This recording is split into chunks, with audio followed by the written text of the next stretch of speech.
kind of fish bite at night? Usually Hey. catfish, but Can I cook them by accident?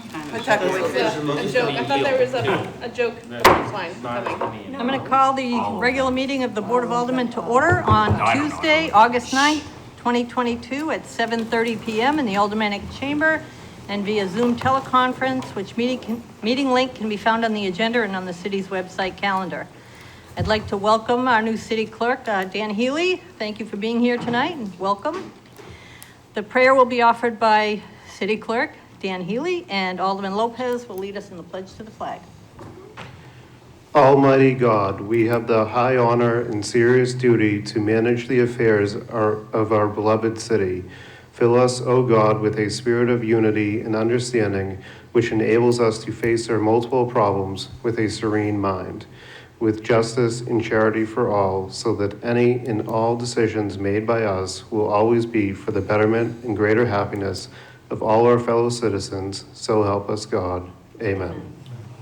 I pledge allegiance to the flag of the United States of America and to the republic for which it stands, one nation, under God, indivisible, with liberty and justice for all.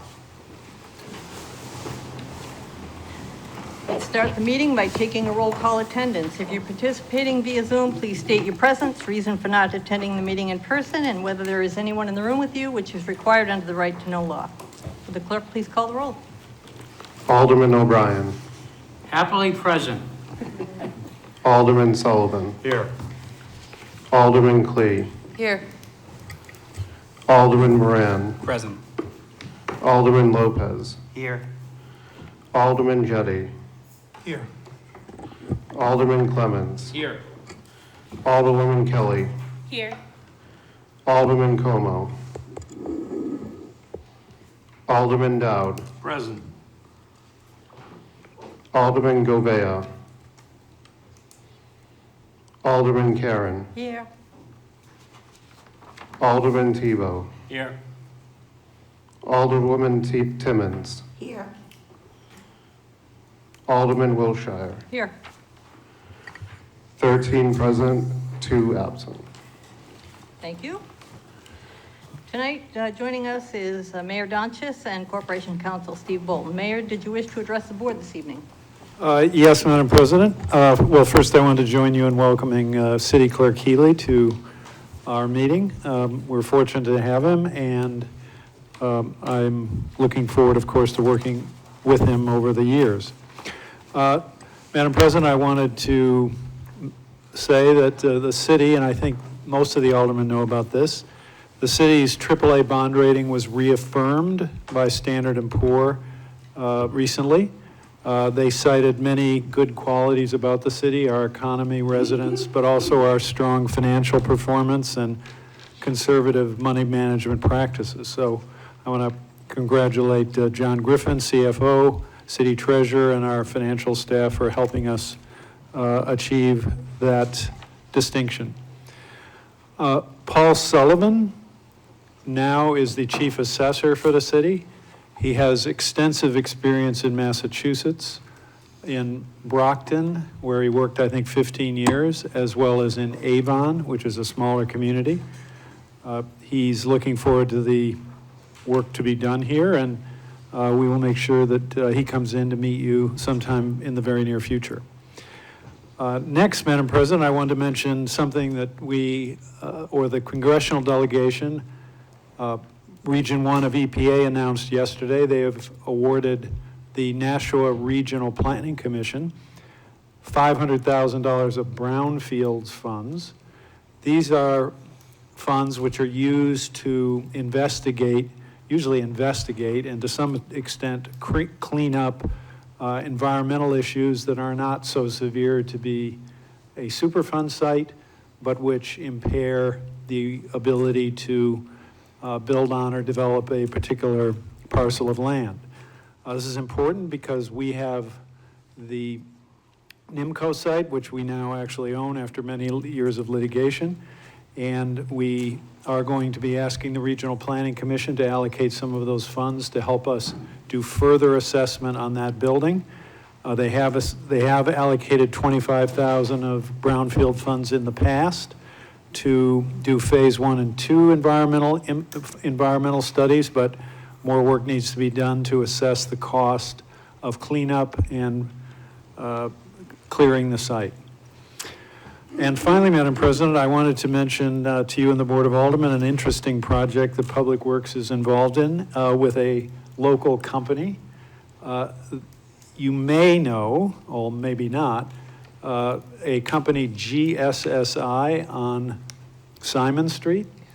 They are a company that employs about 70 people, and their expertise, and they're highly technical, their expertise is developing equipment that uses radar to look below the surface of something. It could be asphalt, concrete in a construction site, can be an archaeological site, can be a polar cap, many different applications. And they do have currently equipment that can, after the fact, after pavement is laid down, measure the compaction, it's called, of pavement. And a slight difference in compaction, the difference between, say, 91 and 96%, can mean a great deal in terms of how long the asphalt lasts, how long the pavement stays down. So what they are trying to develop is, and they're well along with it, is a piece of equipment that you can mount on a roller so that the operator of the roller can determine in real time by looking at a screen what the level of compaction is of the asphalt that the operator is rolling. And in using that application, if they saw that, well, it's 91%, they might do a little more and make it 95. So we are working with Public Works, has introduced them to our current paving contractor, Sunshine Paving. They have the contract for the current year, and they will be, we believe they will be installing the GSSI equipment on their rollers to experiment with the possibility of using this in real time to develop, further develop the equipment and the technology. Now, when meeting with the people, I asked, I mean, this is a big market. I asked, like, how much does the United States spend on paving every year? Now, my recollection, I mean, it was in the trillions. I think it was 3 trillion. If not, it was 2 trillion. Trillions of dollars are spent in the U.S. paving every year. So if our local company can develop expertise that will enable all of the government units of government to achieve a higher level or better level of compaction. If it's too high, that's not good. 99 would not be good, too brittle. But if they can develop this technology that could be applied across the whole country or beyond, it would be good for all units of government and also certainly good for their company and their job base. So I thought that was an interesting story, and I wanted to let you know about it. And that's all I have, Madam President. Thank you, Mayor. Responses to remarks of the Mayor. Alderman Clee. Thank you. Mr. Mayor, I wanted to tell you that I had spoken to Mr. Sullivan because he and my husband hail from the same location. And the only thing I said to him was, as long as he's living there, he needs to bring us Cape Cod pizza. It's just a must. So only the linguiça ones, that's my favorite. But it sounds like he's really excited about the job, and we're lucky, I think, to have him here. So thank you. Anyone else? Seeing none. Recognition period. None. Reading minutes of previous meetings. There being no objection, I'll declare the minutes of the regular and special Board of Aldermen meetings of May 10th, May 23rd, May 24th, and July 25th be accepted, placed on file, and the reading suspended. Communications requiring only procedural actions and written reports from liaisons. Communication has been received from William Atkinson, Assistant Fire Chief, regarding Nashua Fire Rescue Second Quarter Run Report. from Jeff Honert, PEG Manager, regarding Zoom meetings. From Donna Graham, Legislative Affairs Manager, regarding communications received from the public. There being no objection, I will accept the communications and place them on file. Period for public comment relative to items expected to be acted upon this evening. I have 2 people signed up. Laura Calhoun.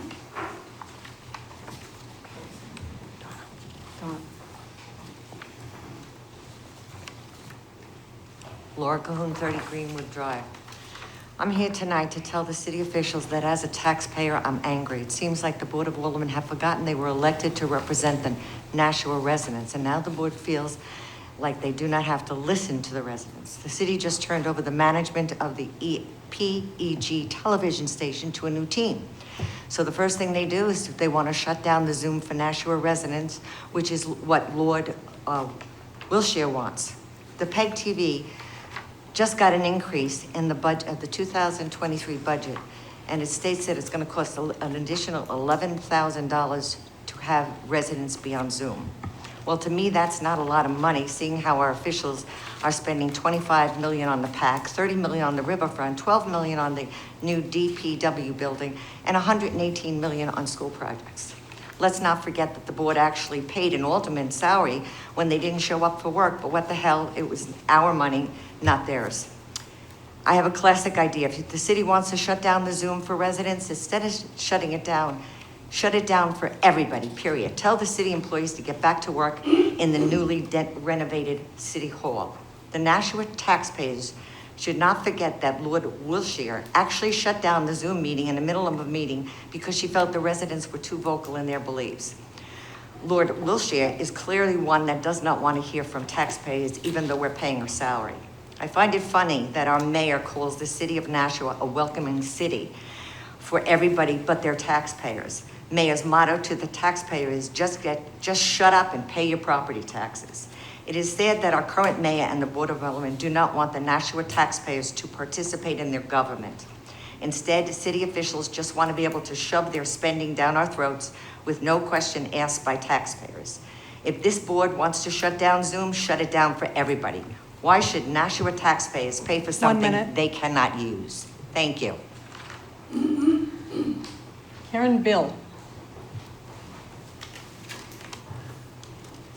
Good evening, Karen Bill, 95 Parnell Place. I echo a lot of what Laura said because I think that Zoom is a vital part of people calling in, especially people who can't get into City Hall for whatever reasons, if they have a disability or they just can't sit here for 4 to 6 hours. I know that it's even been used by members of the Horseshoe here when they can't be present at a meeting, whether they're out of town or state or at home with some illness or challenges. I think that we're forgetting that, the democratic process is one that involves and welcomes opposing views, different views. If 2 people in the same company always have the same ideas, one of them isn't necessary. You want to have thriving conversation so that ideas get presented. That's the way it happens. Open minds, open conversation, open discussion about things, and actually listening to each other instead of thinking, oh, yeah, here's that person, in the audience who's coming up, or oh, there's that person on Zoom. Because, the body language from people is very evident when some people speak, whether it is on Zoom or here. And there's some really regular people who call in on Zoom. And I think, again, that the cost, drop in the bucket compared to all these other projects. If only, Laura, the PAC was 20 million. It's probably going to be 40 by the time it's done. But you really have to think about, again, if the city employees can use it, the public should be able to use it. It should be an avenue. It's been a successful avenue for people to call in. 1 minute. For whatever reason. So I would encourage you to take a harder look at it and not just do away with it. And if there's more discussion or some ideas to be had or cost savings, something, involve some more people, but it shouldn't be shut down tonight. I don't think it's fair to the people that need it and rely on it and really participate because of it, and it's the only way that they do. Thank you very much. Matthew Guthrow. Thank you. Can you hear me? Yes. Matthew Guthrow, 104 Fawn Lane in Nashua. On this week's agenda at the Board of Aldermen, there's an ambiguous language about discussing concerning public participation in city meetings via Zoom. Word around the city is that tonight you will discuss eliminating future public participation in all meetings via Zoom. I first want to thank Alderman Como, Govea, Klee, and Sullivan for personally addressing my concerns on this topic. I wish I could have heard from many more of you, including the mayor, but as one alderman told me, they rarely respond to residents who don't reside in their ward. Yet you make decisions on the Board of Aldermen that impact every ward in the city of Nashua. So communicating with the Board of Aldermen via phone or email, including the representative in my own ward, may be an available tool, but ineffective if only a few members wish to participate with that actively.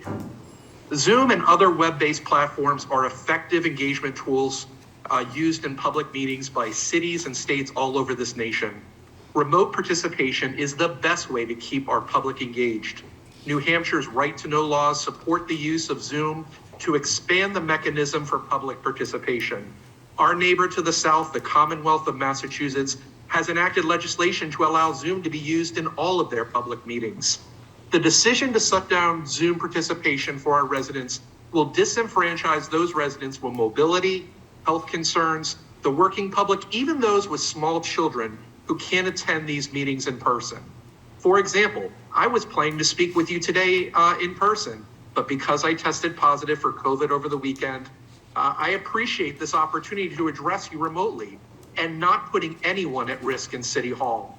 These technical issues are just an excuse, and the costs to make any improvements are nominal, if any. With a city this size, we should not have crippling issues with Zoom. I conduct Zoom meetings in my professional role with hundreds of people on a weekly basis. If our IT department can't handle a turnkey product like Zoom, I'm afraid to even ask how our public records are being archived. At the end of the day, I'm a big fan of open government and appreciate any time we can give engagement tools to our residents to participate in what's happening in our great city. I wish more of our representatives on the Board of Aldermen felt the same way. Too many times I've seen opportunities for public comment debated and even disallowed. For me, one time is too many. These self-serving attitudes when it comes to public engagement has no place in representing the will of the people of this great city. I humbly request that you take this engagement tool and keep it here with our residents. Consider keeping our city government here in Nashua open and transparent. Thank you for your consideration and continued support of our residents here in Nashua. Tim Sennett. Hi, can you hear me all right? Yes. Thank you. Tim Sennett, 62 Underhill Street in Nashua. I also mentioned tonight that I'm the moderator of Ward 7.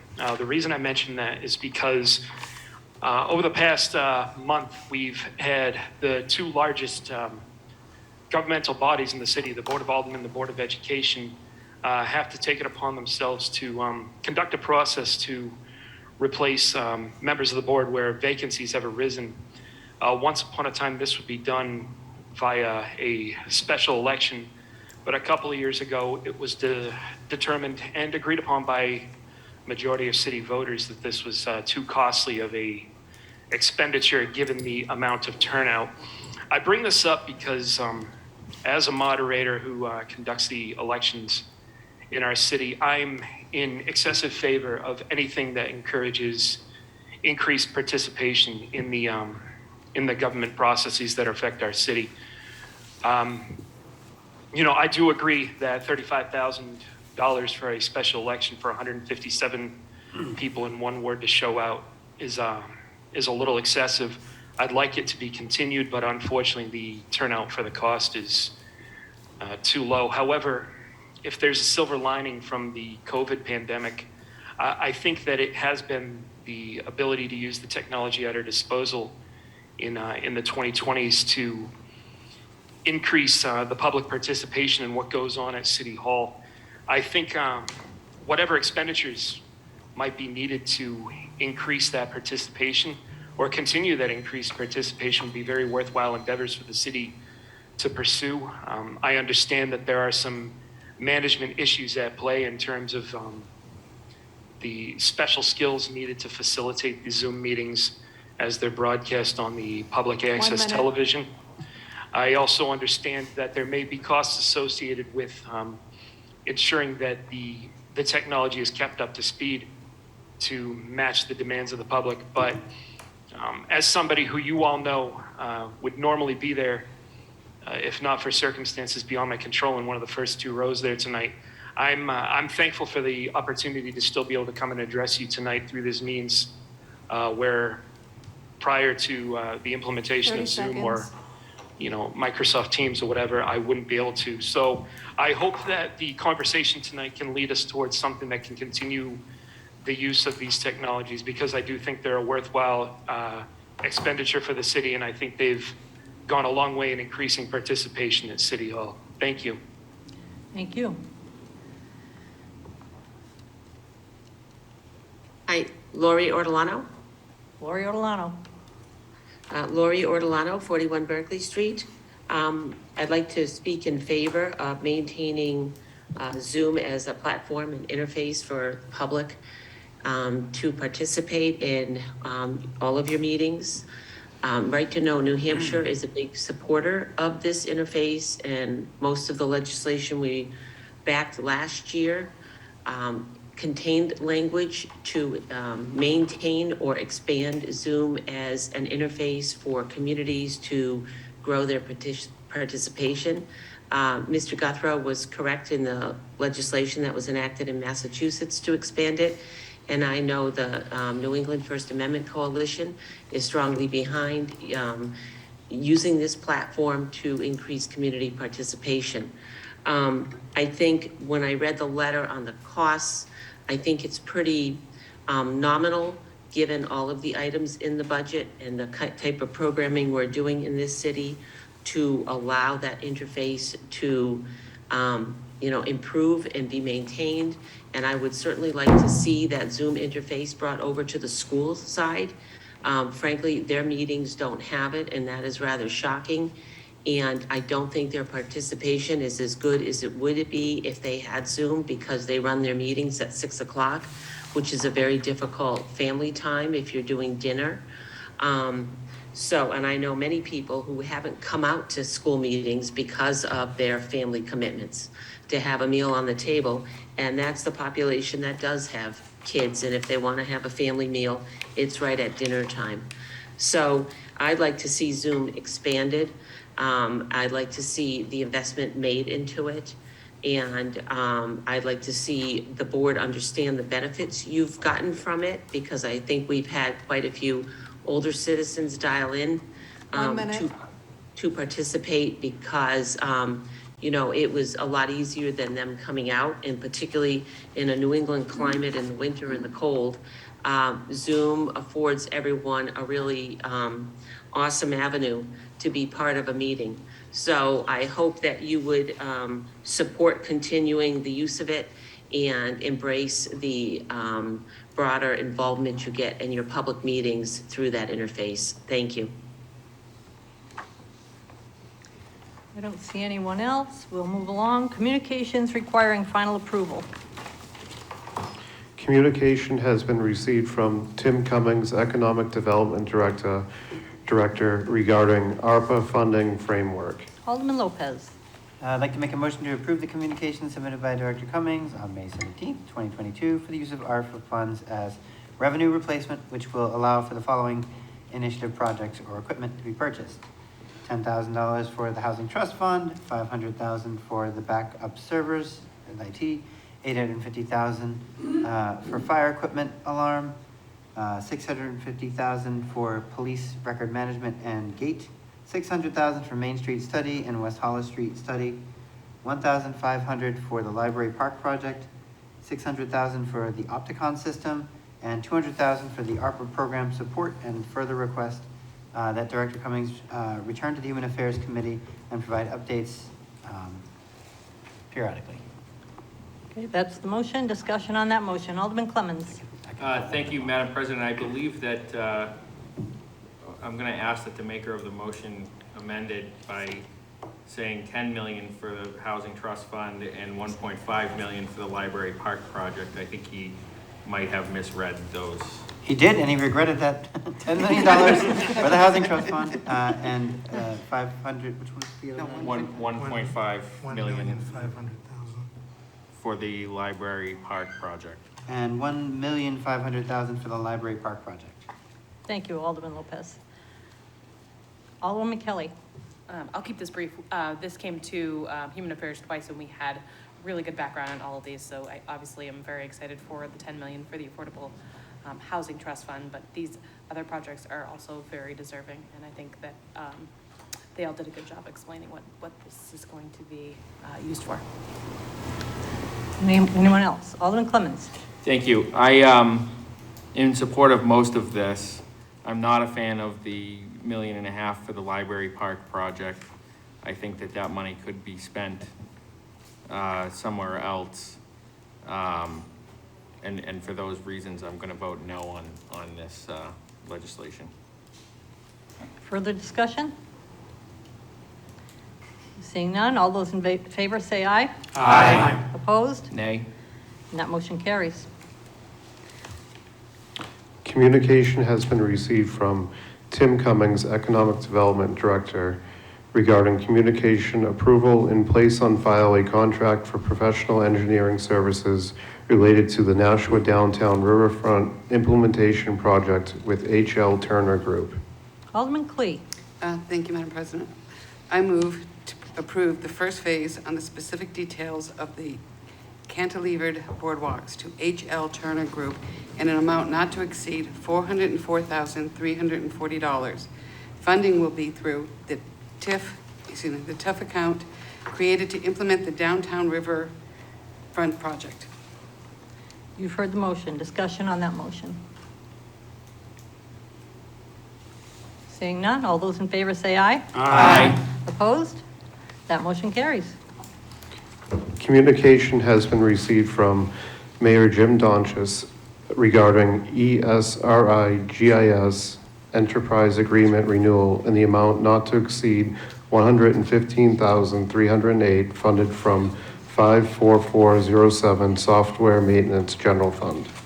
Alderman Moran. Thank you, Madam President. I'd like to make a motion to approve the renewal of GIS Enterprise License and Annual Agreement for the 3 years between the City of Nashua, Pennachuck Corporation, and Esri in the amount not to exceed $115,308. Funding will be through Department 106, Administrative Services, Fund 54407, Software Maintenance General Fund. You've heard the motion. Discussion on that motion. Seeing none, all those in favor say aye. Aye. Opposed? That motion carries. Communication has been received from Laurie Wilshire, President Board of Aldermen, regarding Zoom meetings. Alderman O'Brien. Thank you, Madam President. I would like to make a motion to approve terminating the public access to Zoom meetings. Okay. And if I may speak to my motion, Alderman please. O'Brien, yes. Thank you. This is, what I'm saying is pretty radical. I heard exactly what the people had spoken about and what have said. But I copy and I mirror. What is good for the state of New Hampshire should also be equally and legally good as well for this particular chamber. And I think Alderman Clee could agree that within the state, we use very sparingly Zoom. There's a whole set of rules. This turned into something else. I want to hear from the public. The answer is yes. But the thing is, I'm not the one that took the liberties that one particular citizen did and came out and introduced us to a whole new set of words of vocabulary that I can assure you that are not spoken even in a fire station. the term that was used was derogatory to women, and therefore I find it particularly disgusting. But what is the safeguard? There is no safeguard. None at all. We don't even have a switch to shut it off. It's uncontrolled. Raise your hand if you were at the budget meeting like I was and saw 5 people that took a meeting on the budget, as important as the budget was, and just got up and round robin and came up and used their time. It was their right, but they went off subject. And we know that they went off subject. We heard it. It's on tape. People play it back. You can see. So therefore, what is the safeguards to what this is? We're not the ones in this chamber. We follow our rules and our decorums to a T. But it seems the public is not following our decorums. We don't use this type of language, or we don't disparately attack our employees. Whenever we have an employee that's up for some other form of things, we go into a closed session to discuss that employee. But the public can't. And yet they can lambaste an employee on their opinions, not really based on any type of fact. Something needs to be done. Maybe after some time of terminating the Zoom meetings, we can come up with rules and guidelines that may be more appropriate.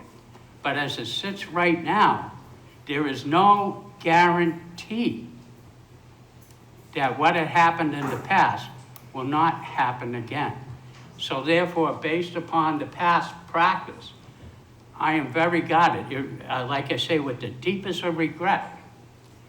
But I think those who have been an alderman for a while, when I started, if you couldn't make a meeting, you were encouraged to be at the meeting, but you called in on a telephone. I understand that technology is lagging. I like to have Zoom for us, that we're able to contact and come on to Zoom in order to, record our presence and to be at the meeting. But from what I understand, and the question could be asked and answered by corporate counsel, by New Hampshire state law, I don't think there's any guarantee to have public comment at any of these really proceedings. So, that would need to be clarified, because it heard in somebody's comment, it's covered under, the right to know law. So, within that clarification, that needs to be discussed. So the whole thing needs to be taken a look at, and maybe we should have the timeout and come up with better rules on it. And then we can make a better educated discussion. It doesn't have to last forever. Thank you, Madam President. Can I ask you to respond to that? Alderman O'Brien is absolutely correct. The law does not require public comment be afforded except in specific incidents. The annual budget, issuance of bonds, supplemental appropriations all require this board to have a public hearing on those issues. Otherwise, public comment is your choice. It is not imposed upon you by New Hampshire law. Alderman Sullivan, I'm going to go around the room, I guess. Alderman Sullivan? Thank you, Madam President. You're welcome. I am in full support of keeping the Zoom technology for these meetings, and the reason why, I read the communication in regards to the cost. I feel the cost is negligible considering what we have and the resources that we have in the city. And I think that a reason that we should keep it is when you look at the landscape of the city and how people find out about issues, I think while our website is pretty robust, our local media is not. While we do have a local newspaper here, it's not very well circulated. It's only printed maybe once a week. Obviously, there is the internet edition, but still, I think this allows people to understand what's going on at the city level. I think that while I do understand Alderman O'Brien's concerns, I think we're maybe mixing messages, because I did see some ordinance being proposed about decorum, which I could understand and would welcome to discuss. However, I think that given the fact that the technology is there, and once you give people something, it's really difficult to take it away. And I think it allows the citizens of Nashua to understand what's going on in their city. Now, if we want to talk about maybe it's only for Board of Aldermen meetings, maybe it's not for every single committee meeting, maybe that's a discussion that we could have. And as far as for the aldermen to maybe count that as attendance, while I have used it a few times for that, I mean, to me, if we're going to take it away, take it away completely, including the Board of Aldermen. But I would support keeping this as it is. Thank you. Alderman Clay? Thank you, Madam President, and I apologize. I've been doing a lot of homework, so this could take just a few minutes.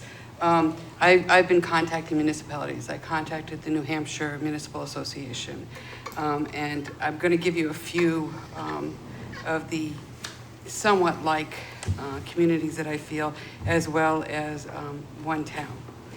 So Concord, New Hampshire, no for Zoom. Manchester, no for Zoom. And as a matter of fact, Manchester said, masks off, Zoom gone. Portsmouth, yes, they do have Zoom, and they allow public comment in their Zoom. I said, oh, do you get a lot of public? And they said, never. So it's easy to have public comment and so on. So they don't get a lot of people coming in. They don't have the glitches that we have. Peterborough, yes, it's a town. They do not have Zoom. Keene, they do have Zoom, but not for public members. They allow the minute takers and people who are giving presentations. Board members, every time a board member wants to use Zoom, they have to be voted permission from the remaining members of the board. Litchfield, no. Those are just some of the ones that I had called and spoke to their town clerks and asked information from. I queried the New Hampshire Municipal Association. They said almost all towns no. Some of the cities have continued it for various reasons and so on, but the majority of them are not. And very similar reasons to what we're looking at. We're looking at the technical glitches. I was at the planning board meeting last week, and for anybody that was there, I know Alderman Karen was there as well. I think it was a 10 or 15 minute delay we had, as well as Alderman Thebo was there also. There was about a 10, 15 minute delay. The person who was trying to speak was going in and out. I was listening to it as I do here. You couldn't hear it over Zoom. It was just really, really bad and very difficult to do that. So for me, I would say we need to get rid of Zoom. I don't think we're right there. I think it was a good thing to do at the time. I'm not gonna look at the cost of it because while I think every penny is important to look at, I don't look at this as a gonna break the bank kind of expense. But I also look at the Board of Ed, and I think it was brought up that they don't have Zoom, they don't have the technology, and they do pack their rooms. Quite a bit they pack their rooms. We did, before the past 2 years, we were packing rooms as well here. We don't pack them quite as much now because people can do Zoom. I've spoken to a number of elderly people in my community who, yes, they would like Zoom, and equally who say, I don't do technology. So yeah, when I explained to them some of the situations and the glitches, and I asked them, have you Zoomed? They said, no, they don't Zoom. But they were told that once we get rid of Zoom, they no longer can speak, which is not true. They can still send letters, they can still call. I do return every phone call, I return every email. And I think one of the members from the public said that just a few people returned his message. Everything that he basically said to us was what he wrote to us. And I can speak for many of the people around this horseshoe that we do read all the emails. We just don't necessarily respond if it's not our constituent. That does not mean that we don't hear, that does not mean that we don't see, just because we haven't pressed the send by sending a message.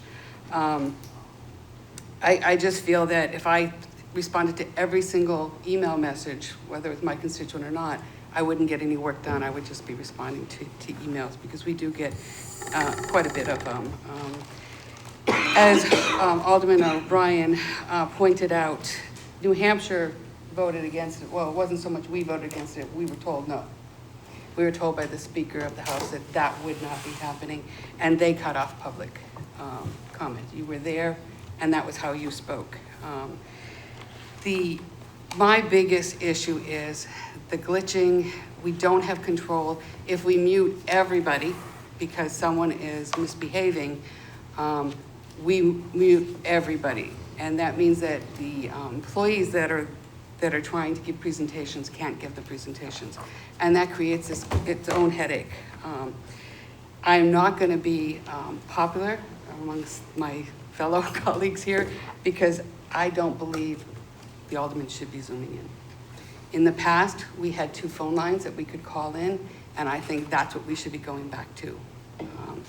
I know, and I'm saying this knowing that the month of September, I'm gonna be having 2 surgeries, and there's a good chance that because of quarantining and being laid up, that would mean I would have to call in if I wanted to be able to participate. So I'm not just doing this because I'm here at every meeting. This will affect me as well. So I want to put that on the table. I think it was mentioned that there's been bad behavior.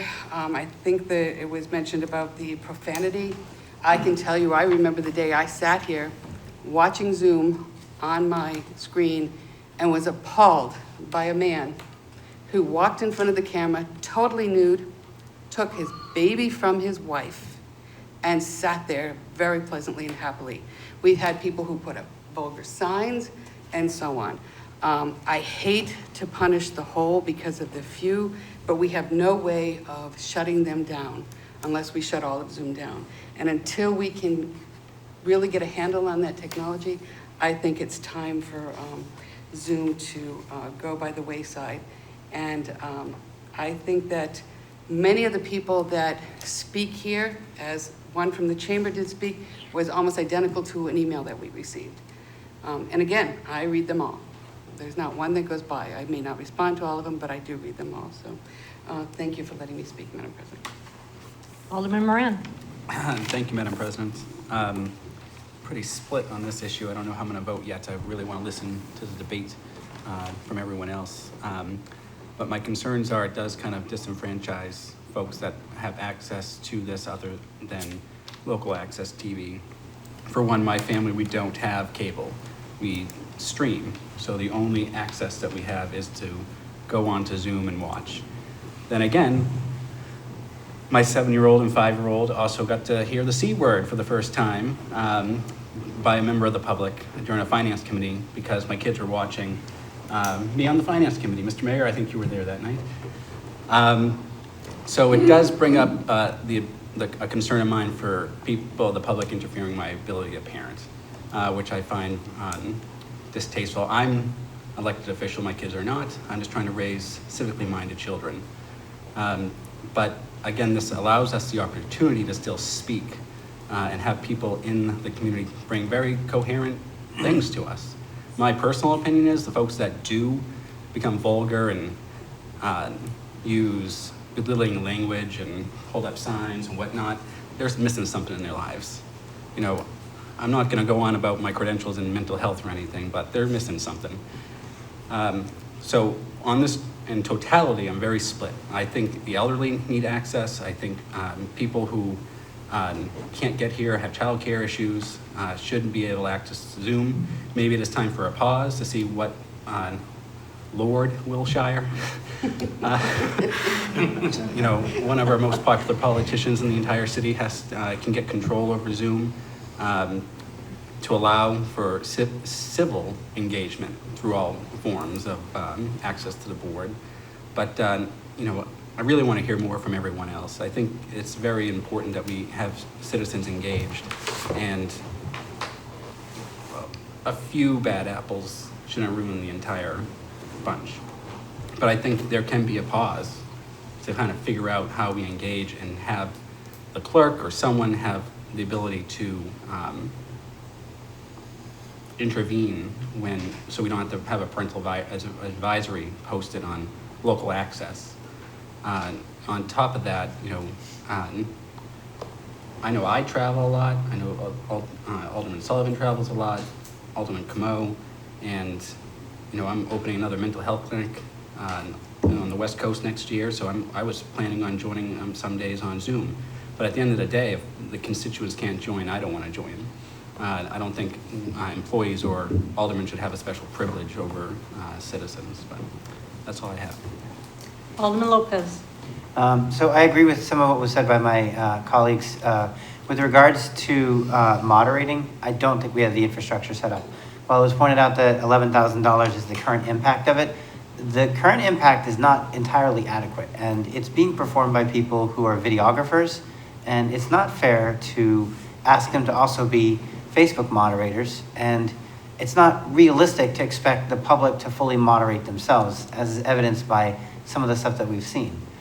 That it falls automatically to the chairs of the different committees and their vice chairs, and we try to do our best, but we weren't elected for that either. I wasn't elected for my live streaming credentials, and it's very problematic and distracting to conducting the city of the business of the city to be dealing with people who are acting out or unfamiliar with technology and all of that type of stuff. We have different roles for reasons. So I think if we were really going to do this right, we would need somebody who's a dedicated moderator. And to be blunt, we haven't even managed to fill our second aldermanic assistant position in several years. So other than asking other departments to do it, like the videographers, I don't think it's fair for us as aldermen to say, well, we want the public to have a privilege. We're not going to pay for it. We don't know who can do it. We're just going to expect it to continue. And I don't think it's realistic or sustainable. While I do think that Zoom has played a crucial role in managing the pandemic, I also take note of the fact that a lot of the speakers who are currently defending its use were pretty opposed to us meeting via Zoom and made the point that we needed to face the public and be here, doing the city's business. So I think that does extend to the public as well. It's an opportunity, and it's impactful for the public to come and speak in person. And I think we've lost sight of that in a lot of ways, where it's easier to access as a click of a button. I think some people who may have come out and really engaged in issues and maybe watched the whole meeting don't have to now, because they can just turn it on when it's their time to speak. So I don't agree that it disenfranchises more people than not. I don't think that we have adequate moderation mechanisms in place right now. And I am not impressed by the public's level of participation in some select cases, but I don't think this is a decision that was made because of the people who are abusing it. I think it's a feasibility decision, and I don't think Lord Wilshire is alone in her belief that this is something that, if we're going to do it, we really need to put a lot more effort and time into assembling the infrastructure for it and making sure it works. And I say that out of respect for the videographers who are trying to do it, the aldermen who are trying to operate it and meetings at the same time, and the public who often want to be heard, but it's much easier for someone to take up their time and to espouse their political beliefs and opinions if they don't even have to come down here to do it. So I think we had a pretty good system for 100+ years where the public could make comments in person and governance was conducted in person. I would like to reserve the right to re-engage it for the public if COVID numbers go up again or we have an outbreak of whatever else shows up in the next couple of years. But I think if we're going to continue doing it for meetings, it should only be available to aldermen or, more importantly, to city staff. If they're making presentations or they can't, come to attend the meeting, or it would be cost prohibitive, I want to save the taxpayers money by letting them do it remotely. And I think the presentations come across more smoothly to the public when they do. Additionally, I would also like to say that when we talk about access to meetings, there's not very good education, even among board members, as to how we can access meetings, because the public does have access through public access. The public has live access through the website, so you can stream it live. I've been on this board where aldermen pre-COVID saw something on TV and then came bolting down to to participate because they were concerned about what we were doing or what we were saying. So that's been around for a long time. You can go to CTV on the city's website and watch these proceedings live. And if you do feel like you want to make public comment, you can watch it live and then come down at the end. So I don't think the public is having any rights infringed by having Zoom removed. I think it behooves us to look at this a little bit more carefully and make sure that if we are going to offer it, we are moderating it, because we don't have any way to control language. We don't really have a way to control what people are doing on the screen. We couldn't even control what people's screen names were, as Alderman O'Brien can attest to. And we aren't able to confirm that the people speaking are even who they say they are or where they say they are, which are some things we can do at least here in person. Thank you. Alderman Jettie. Thank you, Madam President. Before tonight's meeting, I was hoping to get a jump here and move that this be referred to the Personnel and Administrative Affairs Committee, where a full discussion could be had. But since I'm the sixth speaker, it sounds like we're going to, like it or not, we're doing it tonight. I think there are a lot of questions, a lot of good questions that have been raised, and I don't think we really have the answers. The technical aspects of running a Zoom meeting. I experience a lot of Zoom meetings, and I don't run into the same problems that we run into here. And I don't pretend to be a technical expert by any means whatsoever. So I don't know why these other groups that I work with are able to conduct Zoom meetings, apparently without much difficulty, and why we have so much problem. I don't know what the answer to that is. I was hoping that the committee could have some of the people with that type of expertise come and offer their suggestions. I know I'm on the cable advisory, cable TV advisory board, and there are members on that board who are very technically proficient, who might be able to offer us some guidance here.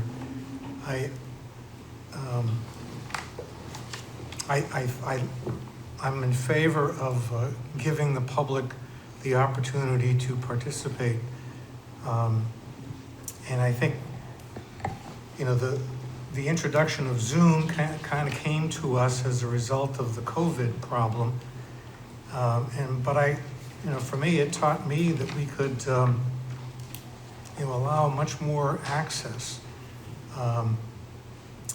by, I'm thinking of, the public, yes, but also aldermen who couldn't come for whatever reasons.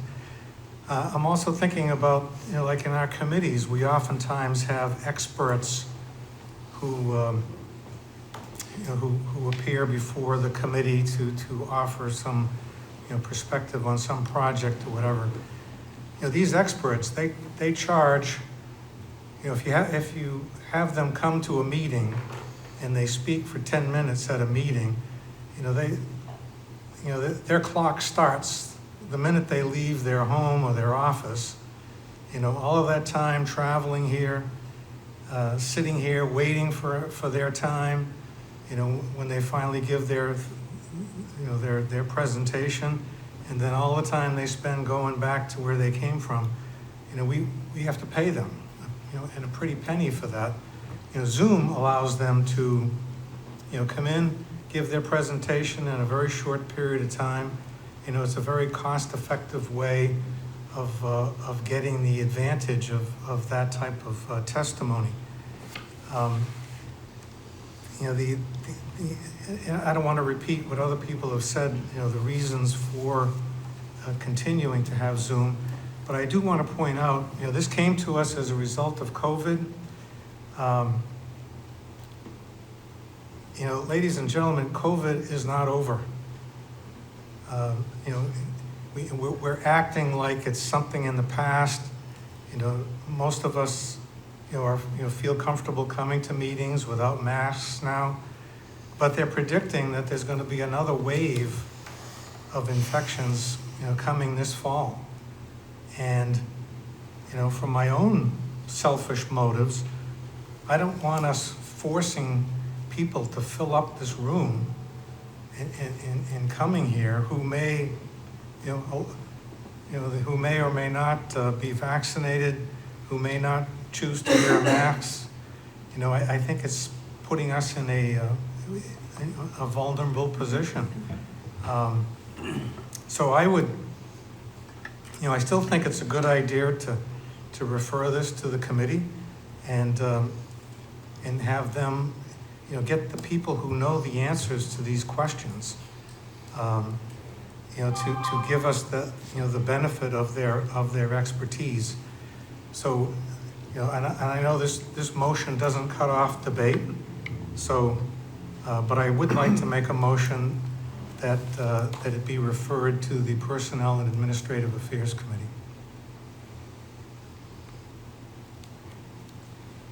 Is there discussion on that motion? I'm going to start over here this time. Alderman Dowd? Yeah, I think it does cut off debate, because now we'll be debating whether to send to the Personnel Committee. It didn't go to any committee when we started using Zoom. We started using Zoom when City Hall was shut down. We couldn't have meetings here. That's how it started. And it was started just by, I believe, the president saying, we're going to use Zoom now because we can't go to City Hall. It's closed. So I don't think there's anything that can be discussed at that committee that can't be discussed here at the full board right now, because we're all here. Half of you have already discussed it. I think the rest of us want a chance to discuss it. And if you go to a committee, you only have a handful of the board, unless everybody shows up, in which case you're basically calling another full board meeting. So I don't think it's productive to send it to any committee. Alderwoman Kelly? I'm going to defer to after the motion. Alderman O'Brien? Thank you, Madam President. Hearing what some of the people have said does not alleviate the president of the board runs the call of the meeting. If the president of the board, in my interpretation, and I'll ask the question to the president, and if you want to refer with corporate counsel, but if the president deems that to allow Zoom for aldermanic use or for receiving testimony, that is the call of the chair. That is her prerogative as the chair. And I think that is backed by the Book of Masons, and that is, again, referred to what happens at the state level, and what should be good for the state of New Hampshire should be good for little old Nashua here, But, so therefore, the modifications can be made on this through the call of the particular chair. And if, Madam President, if you want to refer that question to corporate counsel. Yes, I do. Well, yes, the presiding officer, the president of the Board of Aldermen, in the case of the Board of Aldermen, makes decisions, but those decisions are subject to the will of the majority of the board. So if on a particular evening, the president were to say that, yes, it's okay if one of our division directors made a presentation on an issue by way of Zoom or other remote platform, that could be done, and unless the majority disagreed with that, there would be no problem with doing that. Alderman Madam President, may I be able to make an amendment to my motion? Yes. We have another. Well, we do have a pending motion from Alderman Jettie. Okay, let's do it. So after we disperse with that, I would like to make, if I may be recognized. Thank you, Madam Chair. Wait, did we get all the way around? No, Alderman Clemmons. Well, this is on the motion to refer, correct? Yes. So I will defer any comments on that. Alderman Clee. Thank you, Madam President. On the motion to defer to sending it to a committee, I oppose that. I think that we can all speak here to it relative to why this is being done. The question I think that was asked before, I think we got letters as to why that's happening. So I think that this is just to change the way public comment is happening here. It's not cutting off anything else, so I see no need for it to go to another committee. I think we should make this decision, and I appreciate you allowing us to have this discussion and so on. Thank you. Any other discussion on the motion to refer to committee? All right, seeing none, all those in favor, say aye. Aye. Opposed? Nay. Motion fails. Back to the motion that Alderman O'Brien made. Did you want to be recognized, Alderman O'Brien? Yes, thank you, Madam President. I would like to amend my motion to terminate Zoom, but in certain circumstances as warranted, to be allowed to be used by members of the Board of Aldermen or people given, such as division directors, given testimony to the benefit to the Board of Aldermen, and to allow that exception.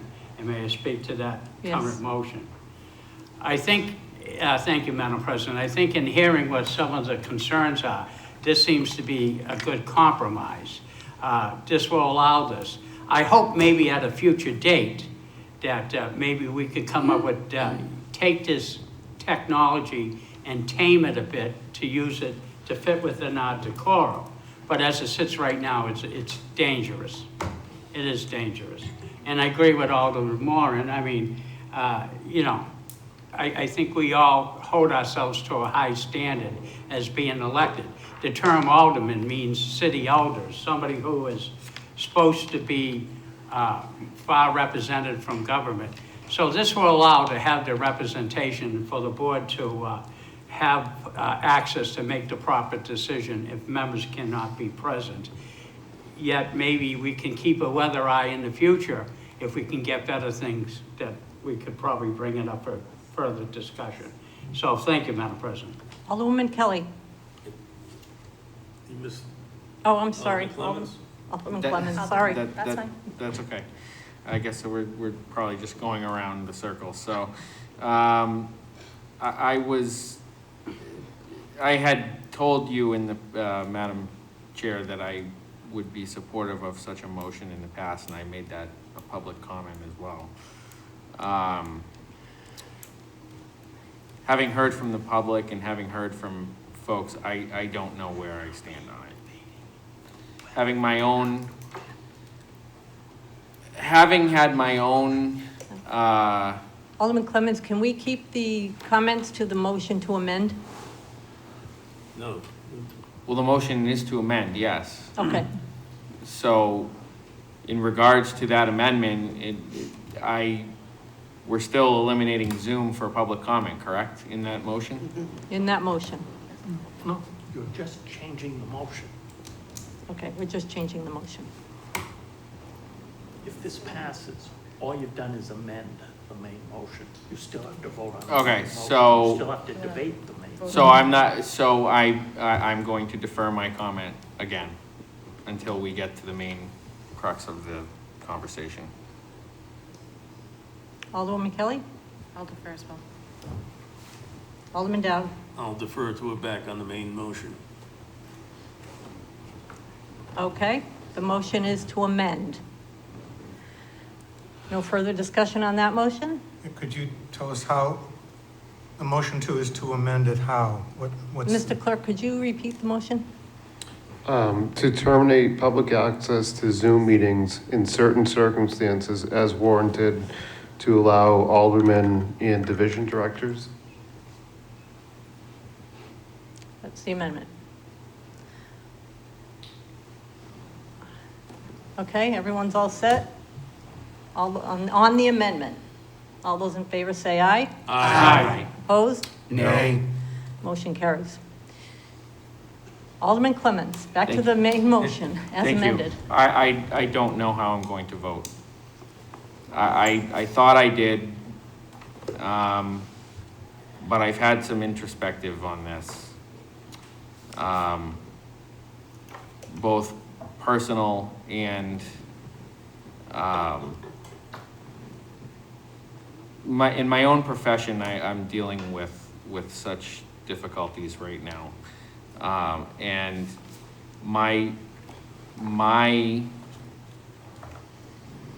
what I believe is that we should be moving forward with technology like Zoom, particularly in my own industry.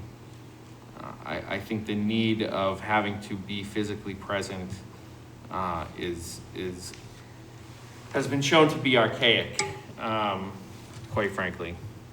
But that being said, I do have the concerns, and I share the concerns that were raised by several of my colleagues, that it's being abused by some members of the public, and that the ability for us to create laws or rules surrounding what can and can't be said are, and rightfully so in some cases, restricted by the First Amendment, and I agree, with that interpretation. And so where I am struggling with this is, how do we balance giving access to the public in a way that is constructive, where they can come to us and speak to us constructively, either for or against something, or whatever their opinion may be, and do it in a way where they might not be able to get to this chamber for whatever reason. Because I feel like having that ability, I think, is a good, in general, a good thing. I think we have two pieces of legislation this evening, one of which I am a sponsor of, that might help us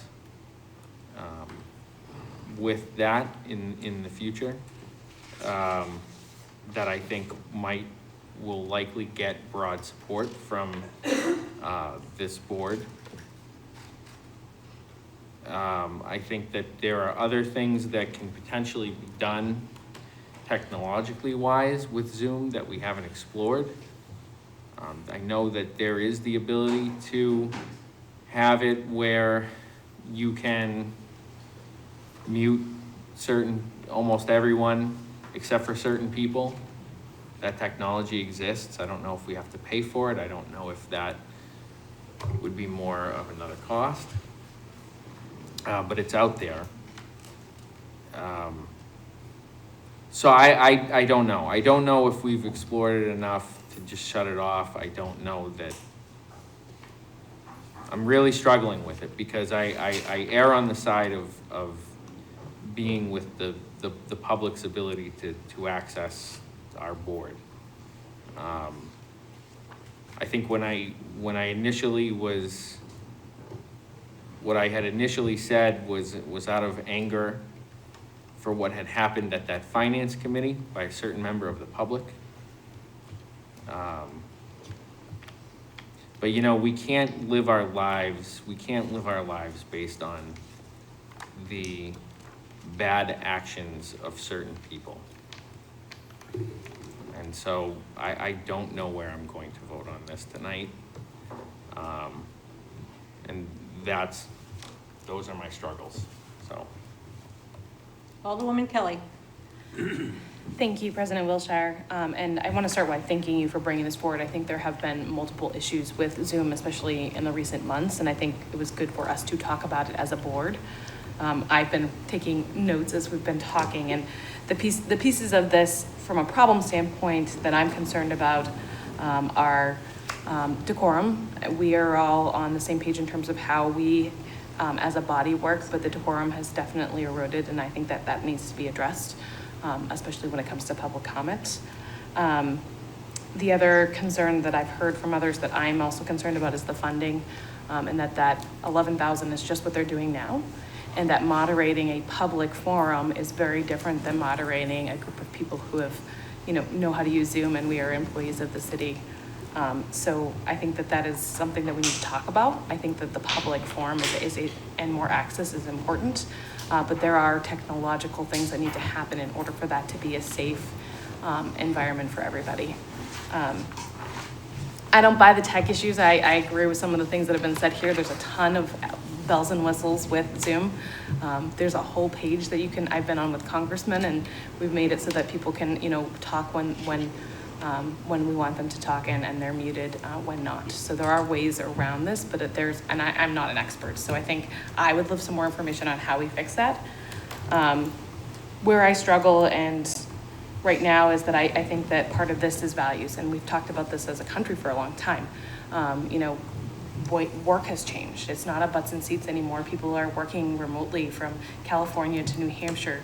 COVID really did change the culture in terms of how we work, and being physically present isn't this like thing to effuse as the only way that you can do the work that you need to do. I know that I personally had to Zoom in multiple times, and part of that was because I wanted to protect everyone in this horseshoe. My son was unable to be vaccinated until 1 month ago. And so I think through COVID, we've learned a lot about people's risk levels and how they feel in terms of, their ability to want to come out, whether they want to wear a mask or not wear a mask.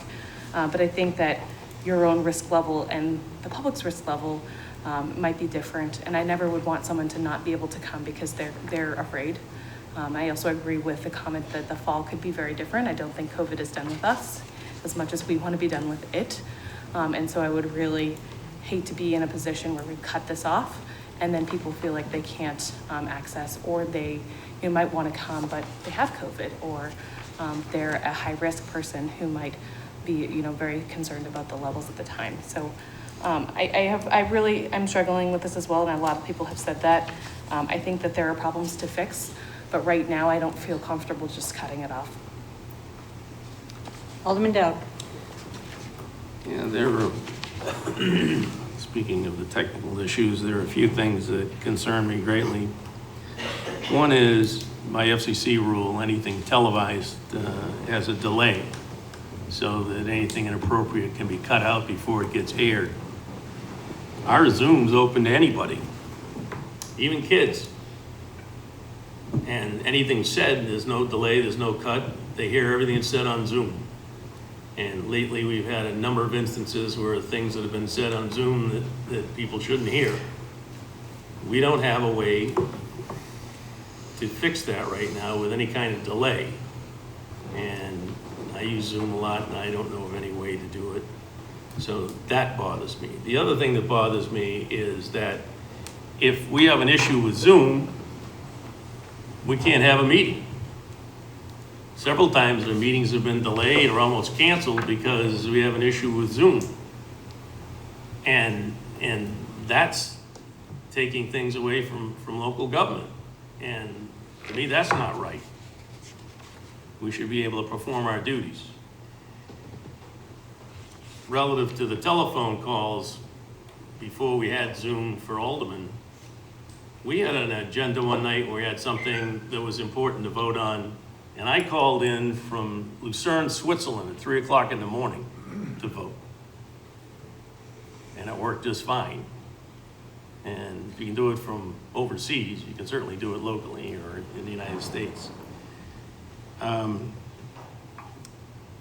So again, if we're going along in a meeting and something happens to Zoom, we have to stop the meeting and schedule another night out perhaps, or wait until we find somebody that can fix it. That's an issue. That's a big issue. And we don't have a solution for it. And I'm not even sure we could solve that in any kind of committee meeting or any other meeting.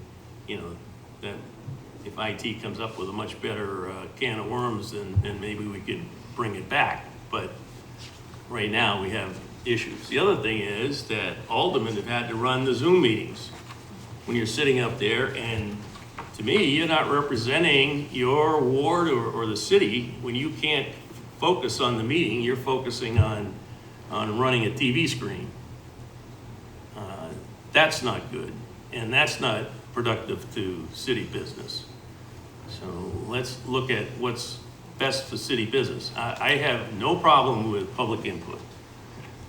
We read the letters that we get, that Donna forwards to us, we read emails. And by the way, if you have access to Zoom, you have access to email. And you can write much more detail in an email to us than you can in 3 minutes on Zoom. And yes, I agree with some of the things that are in the legislation that's coming forward, trying to legislate people being, using decorum, but you can't legislate that. Much as I would support the legislation, there's no penalties for anybody breaking that. And again, anything that's said online, on Zoom, goes out to everybody that's on Zoom. In businesses, you have a select group of people that have been invited to that meeting. In our case, it's open to anybody in the world that wants to get on that meeting. It's a much different scenario than in private business. We can easily get letters and emails, and we do all the time, and that gets the same point across, other than somebody wanting to be seen on TV. So, to me,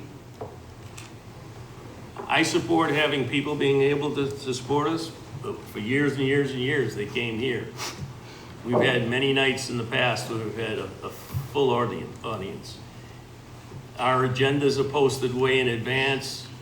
I know there's no local telegraph anymore, but maybe we could do something to publicize what's on the agendas more comprehensively and get it to people. I know that Alderman Clee puts out a newsletter every week, and trust me, there's nothing that we're going to do that she doesn't cover in her newsletter. In fact, if I had more emails from my constituents, I'd just copy it and send it out to them. That's a way. There are other ways that we can solve that problem. But right now, Zoom's not working the way we think it's working.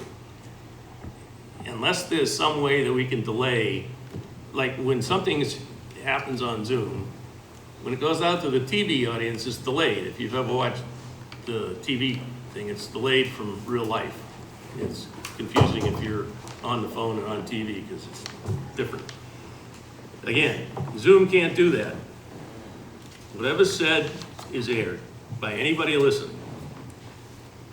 So, to me, that's a problem with FCC regulations. I don't know if anybody's ever looked into that from legal, but I think that's a problem. You know, the words and things that are being talked about by Alderman Clemens, those things shouldn't go out on the air, including the internet. And we have to do something about it.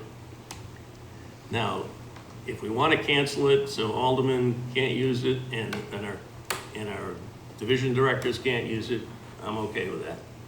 If we want to give it, as the amendment says, the authority for the president to say, okay, if there's a division director that wants to present something and they are unable to come in, we can allow it.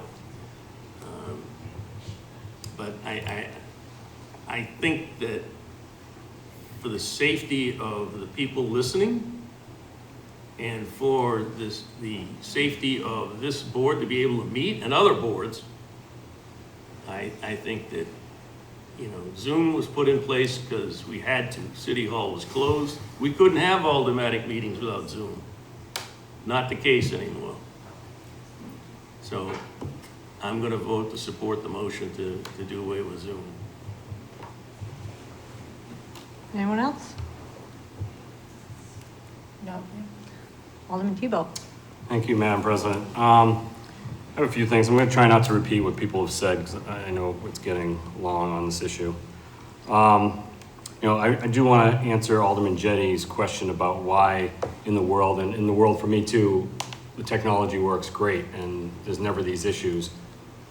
It's money. It's because these companies, you know, I work for EverSource. Well, they pay to make sure the technology's perfect and that somebody's running it and they have a big IT department, because if that doesn't work, the business can't work. So we don't have the kind of money to do that type of thing. So 11,000, it's going to be more, just like Alderwoman Kelly said and some of others have said. It's going to cost more than that to do it the right way, to make everything work the way that would be the safest. It would cost more money.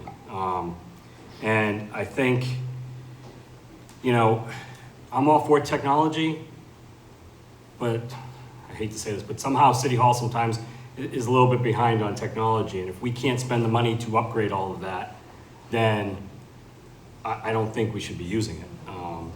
And, you know, there's a misconception out there that we're not listening to our constituents or the people of Nashua. There's 90,000 people, maybe 70,000 plus adults. On Zoom, we may get 5 or 6 people commenting at a meeting, if that. That doesn't mean we're not listening to the people of the city. I listen to my constituents all the time. I get emails, I get phone calls.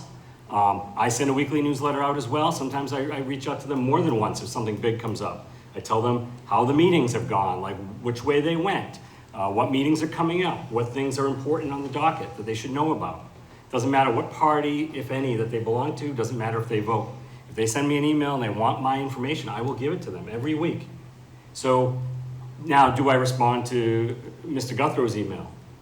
Again, to Alderman Clee's point, we can't respond to every email.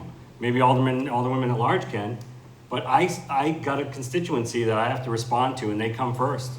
Doesn't mean I'm not thinking about the city, doesn't mean I don't vote for the city, I do. But when I'm going through those emails, constituency comes first. And 3 of the 4 aldermen that responded were for Mr. Guthrow's points. And one of them sent us a letter with a paragraph that was exactly the paragraph that Mr. Guthrow wrote, almost word for word. So obviously they're going to respond to him. I wasn't going to go back and forth with him on this issue, because what ends up happening, anytime I've debated an issue friendly with someone, it shows up on Facebook and it gets twisted. So what's the point of doing that, right? Come here and talk to us and we'll listen. Before COVID, there was no Zoom issue. People came in. And, you know, Alderwoman Clee said it, and I'm repeating this one because I've been to those meetings. Board of Education packs that room in when there's an issue that people care about. They do. I've been there. It's been standing room only. So to say that nobody goes to those and that Zoom would be better, I don't think that's the case. You know, as far as whether or not we let the aldermen use it or the city officials, I could go either way on that. I'm here for every single meeting that I'm supposed to be. I have not zoomed into one that I wasn't supposed to be zoomed in for. The ones I zoom in for, the committee meetings, I'm not part of. In case I want to say something, but I'm listening because I'm trying to still learn everything. You know, we're not, you know, one of the things that was said in one of those emails that we're taking away people's constitutional right for free speech. That is absolutely not the case. They can come and speak, they can send an email, they can send an email to me, they can send an email to all of us. That's free speech. And I mean, did we not have free speech before COVID? I don't know. But I think it's gone too far now. And the people that usually talk are the ones screaming at us. Some of the people on Zoom don't even put their names. They put, mayor's a jerk. That's their name, mayor's a jerk.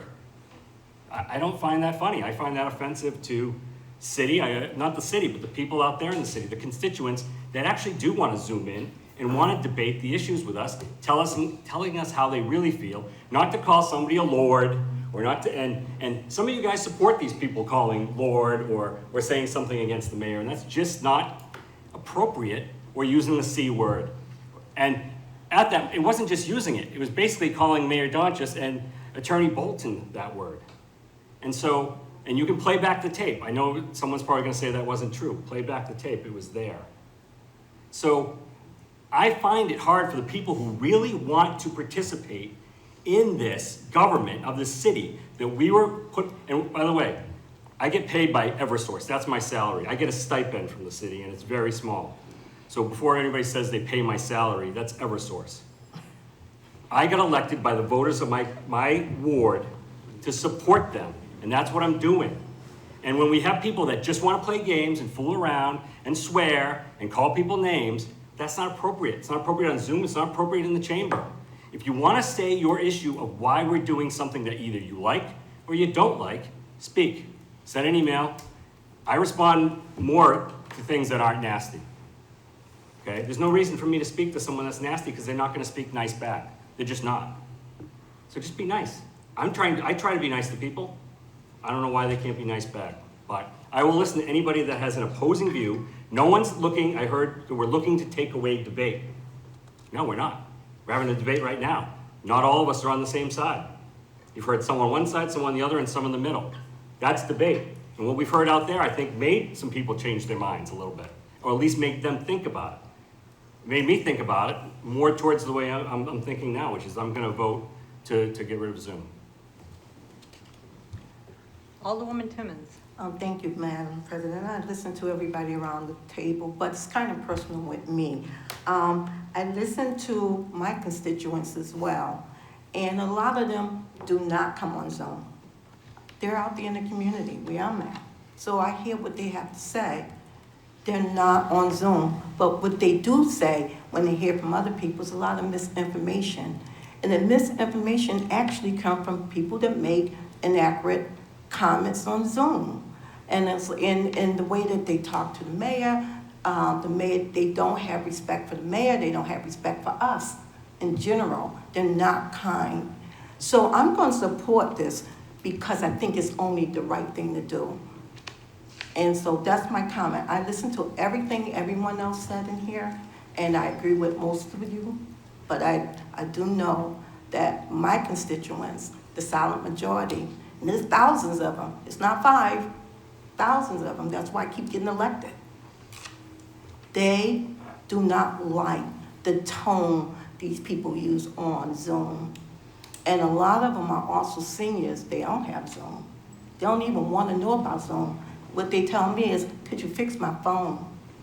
I wanna be able to call my daughter. How do you do this? How do you do that? Can you take a picture? Other than that, that's the older population, my group. They're just not on Zoom. I'm a baby boomer and we're just not that savvy. A lot of us are, but most of us are not. But my constituents, which is the city, a lot of them are not on Zoom. So I'm going to support this, this legislation. Thank you. Alderman Karen. Thank you. As the new kid on the block, I just want to say that I think 6 months ago, I said we should stop Zoom because it was time to get people back into the room so that we can see them, listen to them. And I think we need even more so because as we talk about the comments that are made, I have been listening for the last 6 months I watch it on TV, and when I hear some of these comments and the way people are very nasty and rude, that's sad because we can't shut them off. Here, at least we can stop them from talking, escort them out of the building, I don't care. I support eliminating Zoom if we want to take it up and talk about it, as Alderman Jetty said. How can we fix it? How can we get IT to figure out things that we can do, as Alderman Dowd said, delete people, take them off. Don't allow them back on if they continue with their rantings and ravings. But I think we need to get people here. We're not taking the right of public comment before or after a meeting. And I watch Board of Ed, and you're right, it's a lot of people that go there. So, and if you have big cities like Manchester and Concord and those people that do not do Zoom, then we're not taking away anybody's rights. It was there, it was a need for the last 2 years, but it's not a need now. So I think we need to eliminate it.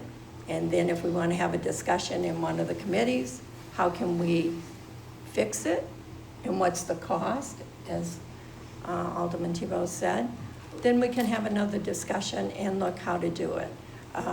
I know before myself and Alderman Dow came in that the aldermen that were sitting in these seats both got ill and they will give them permission to make phone calls in. And I don't have a problem with that. I think that should be on a case-by-case basis. So I will be voting to eliminate the Zoom. Thank you. Parliamentary question? Alderman Dowd. Yeah, would you ask Corporation Counsel, since there's only 13 members present, does 7 votes carry? Yes. Thank you. Point of order. If the board's will is to support this, would it go into effect at tonight's meeting, meaning tonight's public comment at the end? Would that only be allowed for the people in the room? Maybe through you to Corporation Counsel. I mean, if it passes, we're going to finish the evening, and then The next one? Yeah. Alderman Sullivan. Thank you, Madam President. Could you please just clarify the motion so I understand if I vote yes, then what I'm voting for, and if I vote no, then what I'm voting for? Mr. Clerk? So the motion is to terminate public access to Zoom meetings, but allow in certain circumstances as warranted, the use by aldermen and division directors. Thank you. Anyone else? Alderwoman Kelly. I would like to request a roll call vote, please. Roll call has been requested. Alderman Tebow. I just wanted to say one more thing about the planning board meeting that we shut down, that was shut down the other day for about 10, 15, I think it was more like 20 minutes. Part of the reason, this is to Alderman Jettie too, some of it was on the city side, but some of it was the guy that was trying to speak for his client. He was having issues too from his end. So that's not controllable from our end. And I think at a point where you need that information, if you're using Zoom, you shut down the meeting, it may not come back. Otherwise, if he's there, you can continue with the meeting. So I think that was, it's not just what we can control, it's sometimes what we can't control on somebody's other, even when they're trying to do something good as provide for their client and they can't speak, so. Okay. You've heard the motion. Everyone's familiar with the motion. Would the clerk please call the roll? Alderman O'Brien. Yes. Alderman Sullivan. No. Alderman Clee. Yes. Alderman Moran. Yes. Alderman Lopez. Yes. Alderman Jettie. No. Alderman Clemmons. No. Alderwoman Kelly. No. Alderman Dowd. Yes. Alderman Karen. Yes. Alderman Tebow. Yes. Alderwoman Timmons. Yes.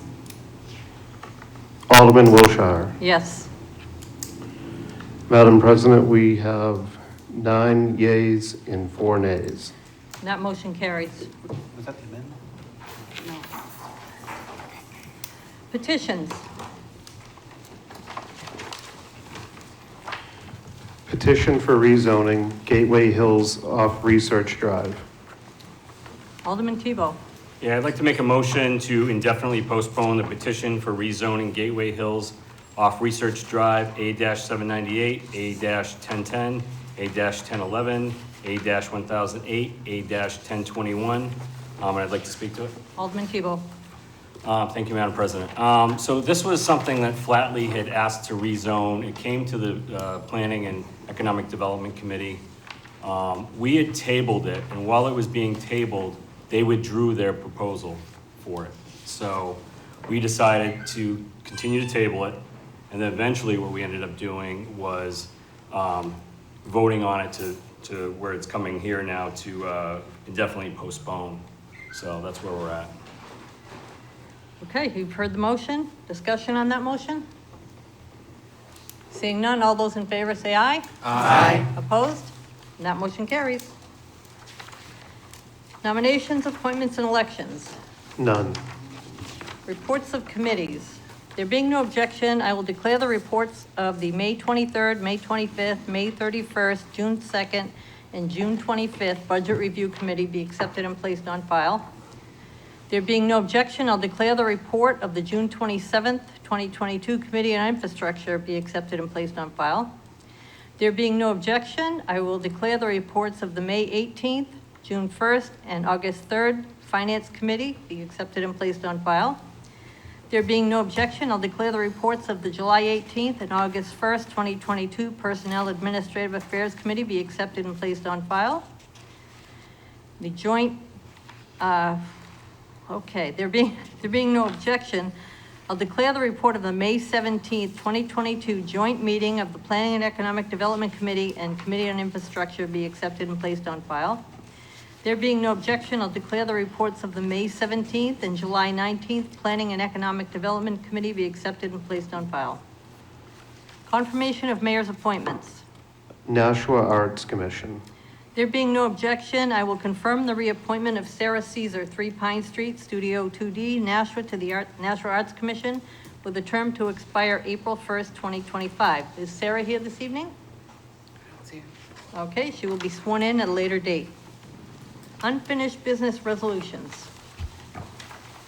Second reading of R-22-045 relative to the supplemental appropriation of $50,294.73 of fiscal year 2022 unanticipated revenue into Fund 7024 Opioid Abatement Expendable Trust Fund.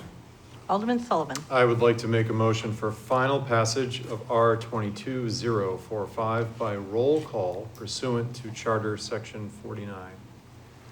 Okay. Discussion on that motion. Seeing none, will the clerk please call the roll? Alderman O'Brien. Yes. Alderman Sullivan. Yes. Alderman Clee. Yes. Alderman Moran. Yes. Alderman Lopez. Yes. Alderman Jettie. Yes. Alderman Clemmons. Yes. Alderwoman Kelly. Yes. Alderman Dowd. Yes. Alderman Karen. Yes. Alderman Tebow. Yes. Alderwoman Timmons. Yes. Alderman Wilshire. Yes. 13 yeas, 0 nays. That motion carries and Resolution 2245 is declared duly adopted.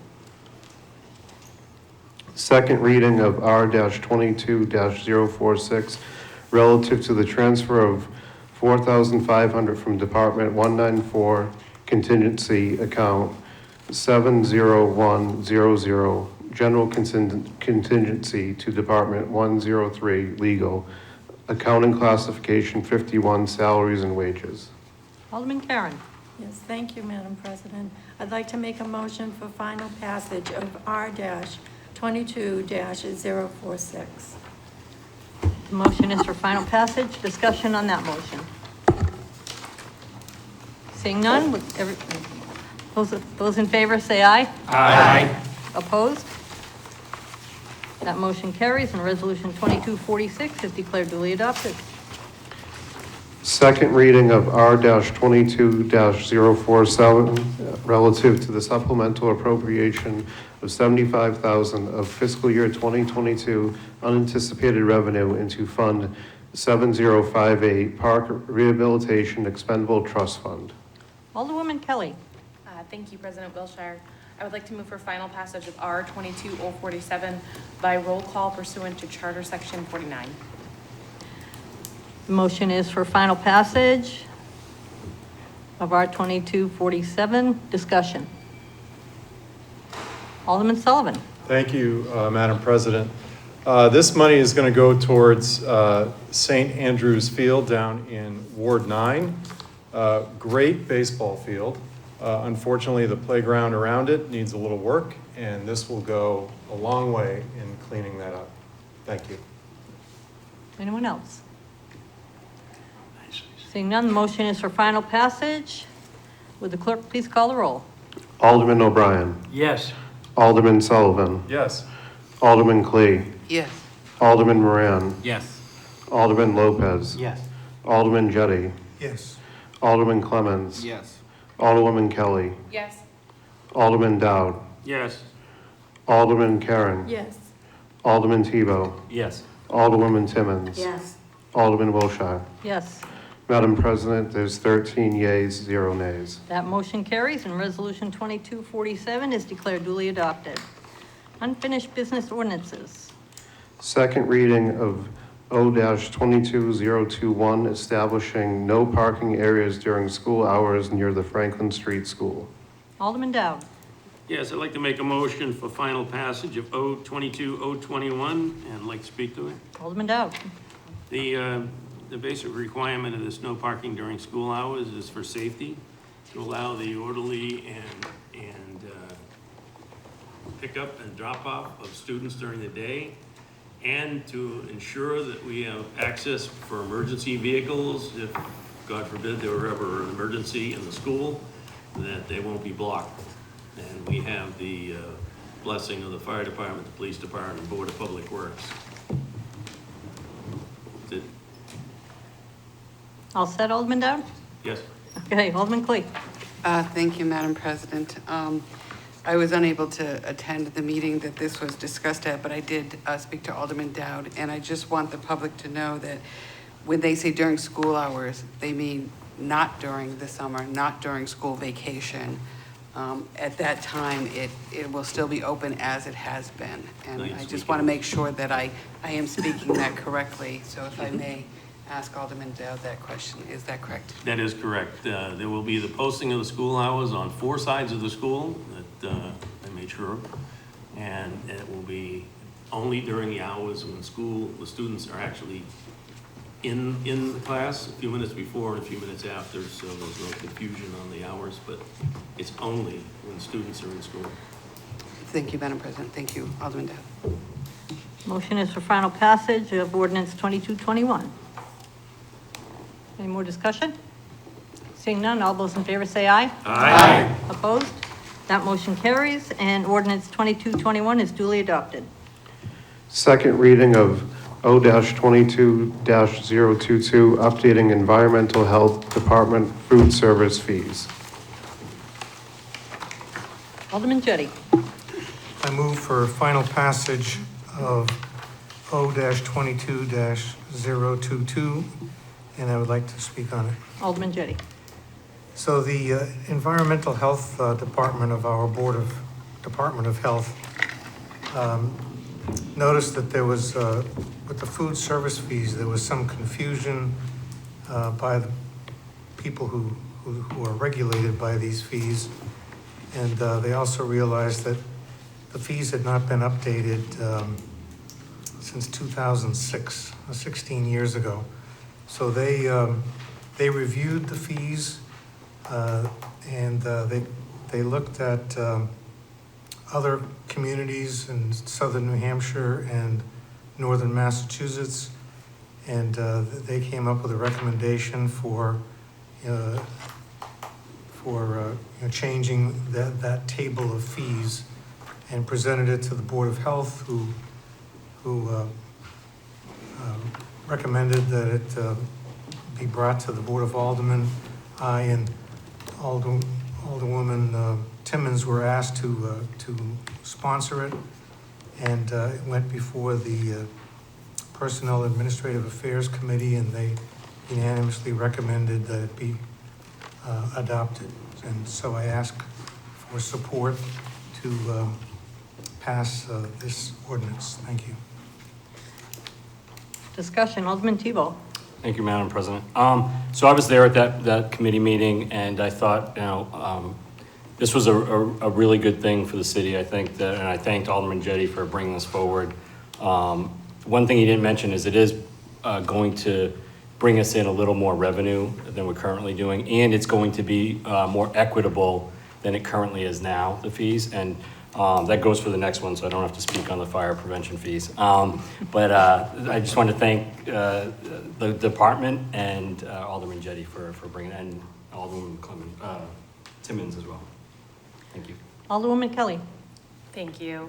I won't get into the weeds too much, but I think that the proposal that was brought before the committee was really smart in terms of bringing us up to date with a lot of the other cities and the way they do it, but also I was really interested to hear that it's going to be more possible for someone who might be opening a restaurant to have a better grasp of what it's going to cost them. Right now we do it by per seat.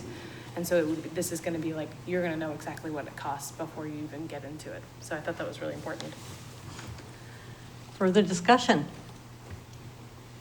Seeing none, the motion is for final passage of ordinance 2222. All those in favor say aye. Aye. Opposed? That motion carries, and ordinance 2222 is declared duly adopted. Second reading of O-22-023, updating fire prevention fees. Alderman Down. Yes, I'd like to make a motion for final passage of O-22-023. I'd like to speak to it briefly. Alderman Dowd. Yeah, during the budget process that we went through, we noticed that a lot of the fees that we had from the various departments were probably not up to date. Fortunately for the fire department, through their strategic planning, they had already been working on updating their fire prevention fees, and this went before budget and was passed unanimously. And I recommend final passage, and Chief Buxton's here to support the motion. Discussion on that motion? Seeing none, all those in favor say aye. Aye. Opposed? That motion carries, and ordinance 2223 is declared duly adopted. New business resolutions. First reading of R-22-050, relative to the transfer of $8,400 from Department 194 contingency, count 70100, general contingency, to Department 144 Edgewood and Suburban Cemeteries, accounting classification 51, salaries and wages. Additional sponsors, Alderman Dowd, Alderman O'Brien, Alderman Clee. Given its first reading, I'll assign that to the Budget Review Committee. First reading of R-22-051, relative to the acceptance of $95,000 from United States Department of Justice into Police Grant Activity 2022 Brine Discretionary Grant Program. Additional sponsors, Alderman O'Brien, Alderman Clee, Alderman Moran, Alderman Lopez, Alderman Dowd, Alderman Karen, Alderman Tebow, Alderman Timmons, and myself. Given its first reading, I'll assign that to the Human Affairs Committee. First reading of R-22-052, relative to the acceptance of $91,578 from the State of New Hampshire Department of Justice into Police Grant Activity Fiscal Year 2023 COVID Relaxed Restrictions Grant Program. Additional sponsors, Alderman O'Brien, Alderman Sullivan, Alderman Clay, Alderman Moran, Alderman Lopez, Alderwoman Kelly, Alderman Dowd, Alderman Karen, Alderman Tebow, Alderman Timmons, and myself. Given its first reading, I will assign that to the Human Affairs Committee.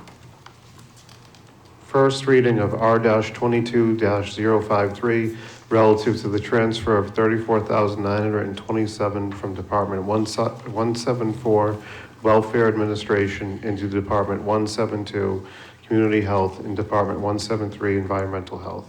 Additional sponsors, Alderman O'Brien, Alderman Clay, Alderman Moran, Alderman Lopez, Alderman Dowd, Alderman Tebow, Alderman Timmons.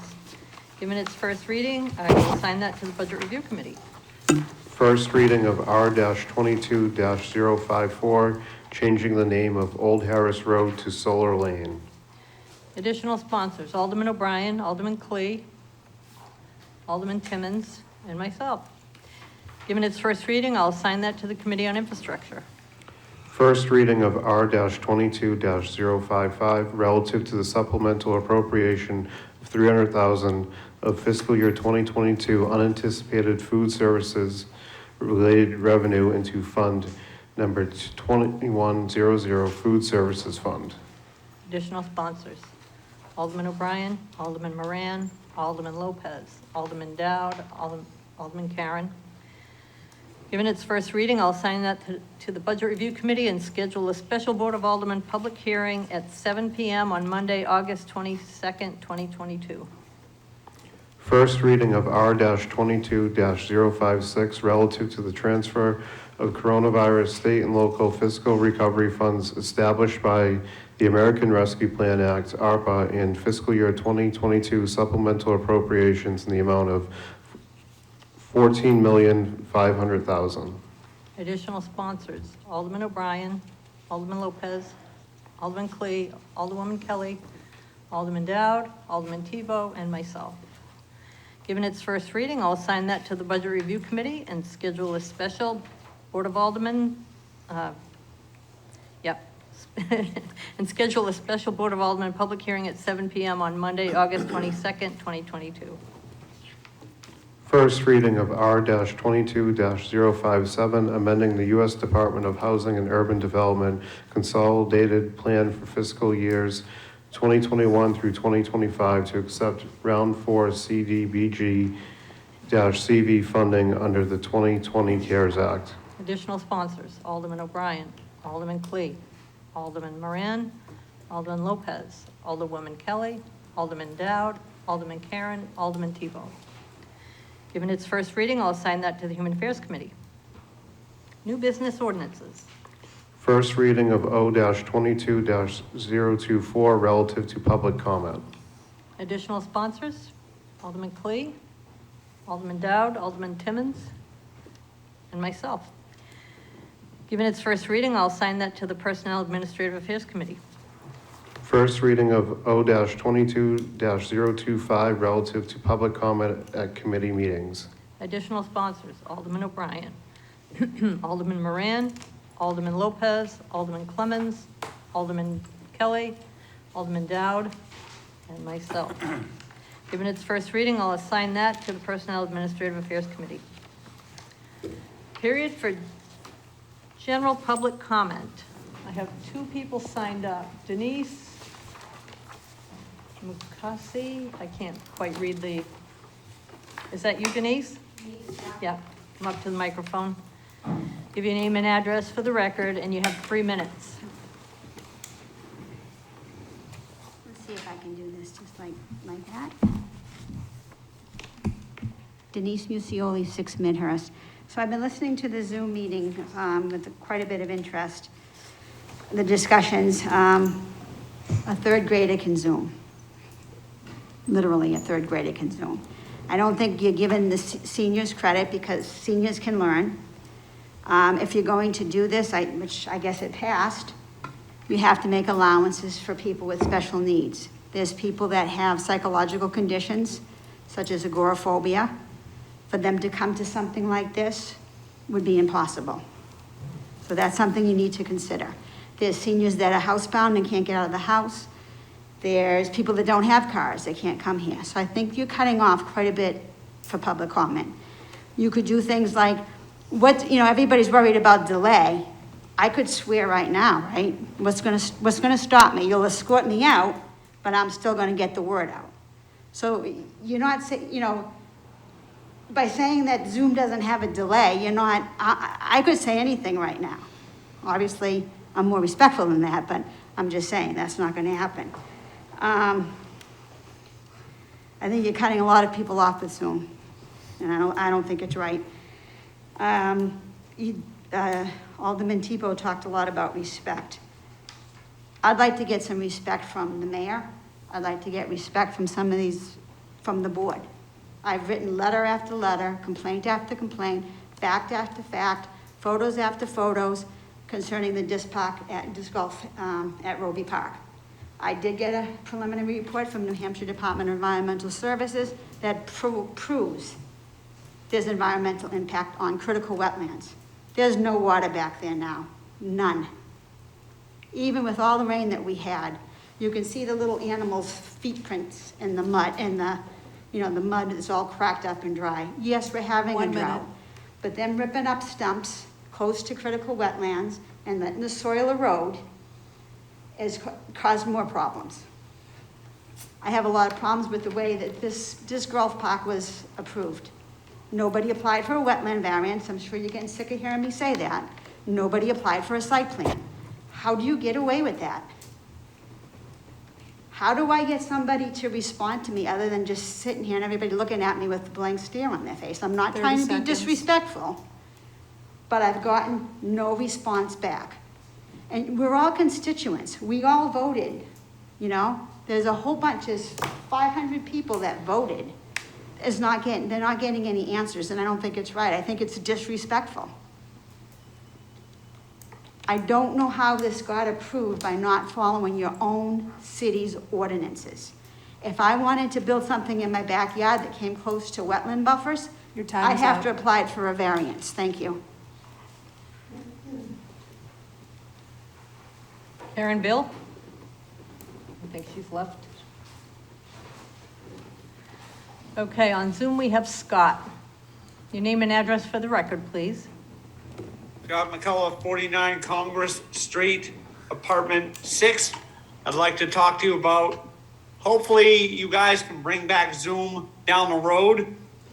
I would like to see, like, I'm part of Best Buddies, and maybe if you say, hey, if you keep disrespecting me, I will be removing the person off of Zoom.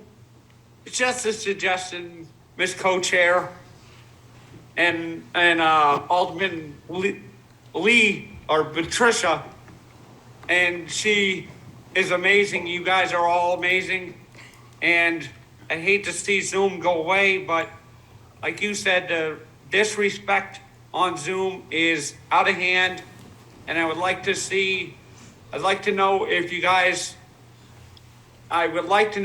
guys got an email from somebody from Best Buddies. We'd like to come in September 27th, maybe, to the chambers to talk about Best Buddies. I don't know if you received an email, and I'd like to invite one of the Board of Aldermen, like Alderman Kelly or Alderman John Sullivan, to the Best Buddies Gala down in Concord at the Gropani Center. It's only $100, but all the money goes towards Best Buddies. I'd like to invite you guys to the Best Buddies Gala. If you're interested, please visit our website for more details. And it's good to see Dawn. It's good to see Dawn sitting in Aldermanic chambers again. I miss her. Thank you for your time. Thank you. Lori Ortolano. Hi, Lori Ortolano, 41 Berkeley Street. I would like to ask the board to consider, when you have legislation being brought forth by the legal office, because often it's drafted by them, and that legislation is relevant to forming a new committee or board or advisory group for the city, I think it's very important to have that analysis section define whether that board is a public body under RSA 91A. I've been able to see that other municipalities do that, and I've learned that we in fact have done that. And my concern stems from the fact that you formed two RSA 162-G nonprofit organizations to handle and address the New Market tax credit for the Performing Arts Center. And it was coupled with the NPAC Corporation, which is a for-profit. Collectively, it formed a joint committee. And the analysis provided by Attorney Leonard said that those two nonprofits under RSA 162G and RSA 292:1 constituted a public body, public corporation.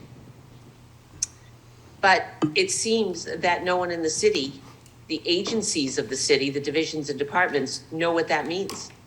And, you know, the legal office doesn't provide advice to citizens. I get that. But when a citizen goes to the division or organization, they should know that. Otherwise, how are you distributing records for this Performing Arts Center, which is controlling probably upwards of $30 million of city funding from taxpayer dollars? How is that being brought to the forefront for citizens to have access to information regarding that money?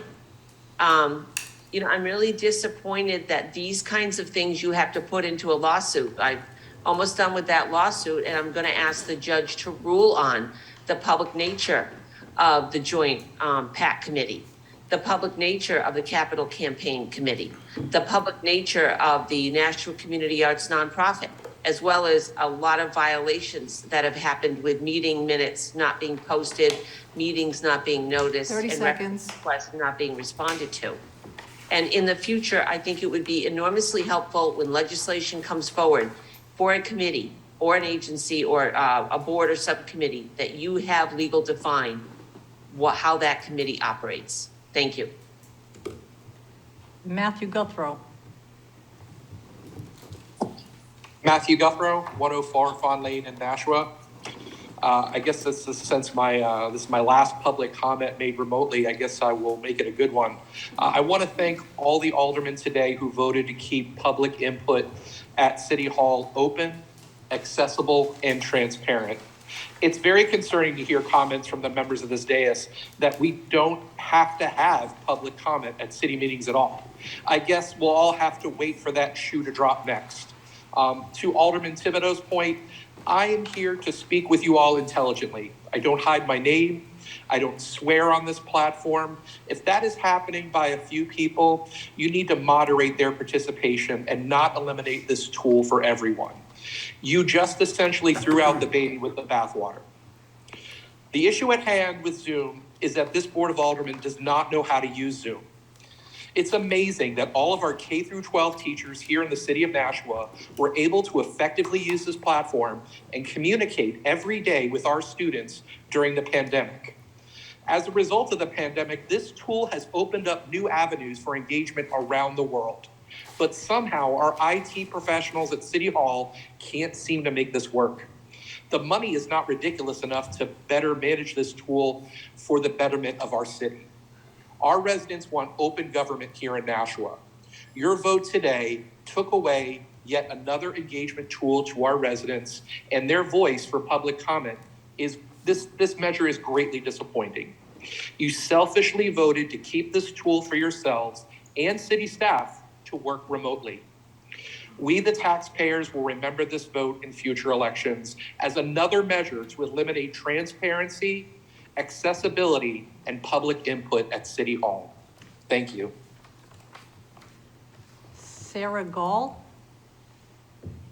This is unusual for me. I listen to a lot of the meetings. I do not participate. Can we get your name and address for the record? I'm sorry, Sarah Gual, 122 Coliseum Avenue. Thank you. I have vision problems, so I can't drive to the meetings. I just like to be able to see how the different aldermen react, how they participate, what their votes are. And this is going to now be taken away from me. I feel strongly that it's unfair to someone like me who can't drive. At night, I should say. I can drive okay during the day, but I can't drive at night. And, you know, I'm very sorry to see it disappear. It helps me determine who I want to vote for, among other things. And it gives me a better sense of the community. I'm sorry to see it disappearing. I'd like to see it brought back. And if necessary, stop some people from, if they disobey the rules, ban them, that's all. I guess that's all I have to say. I'm really sorry to see this happening. Thank you. Thank you. Tim Sennett? Yes, Tim Sennett, 62 Underhill Street in Nashua. I just wanted to, I guess, post-mortem the issue of Zoom a little bit.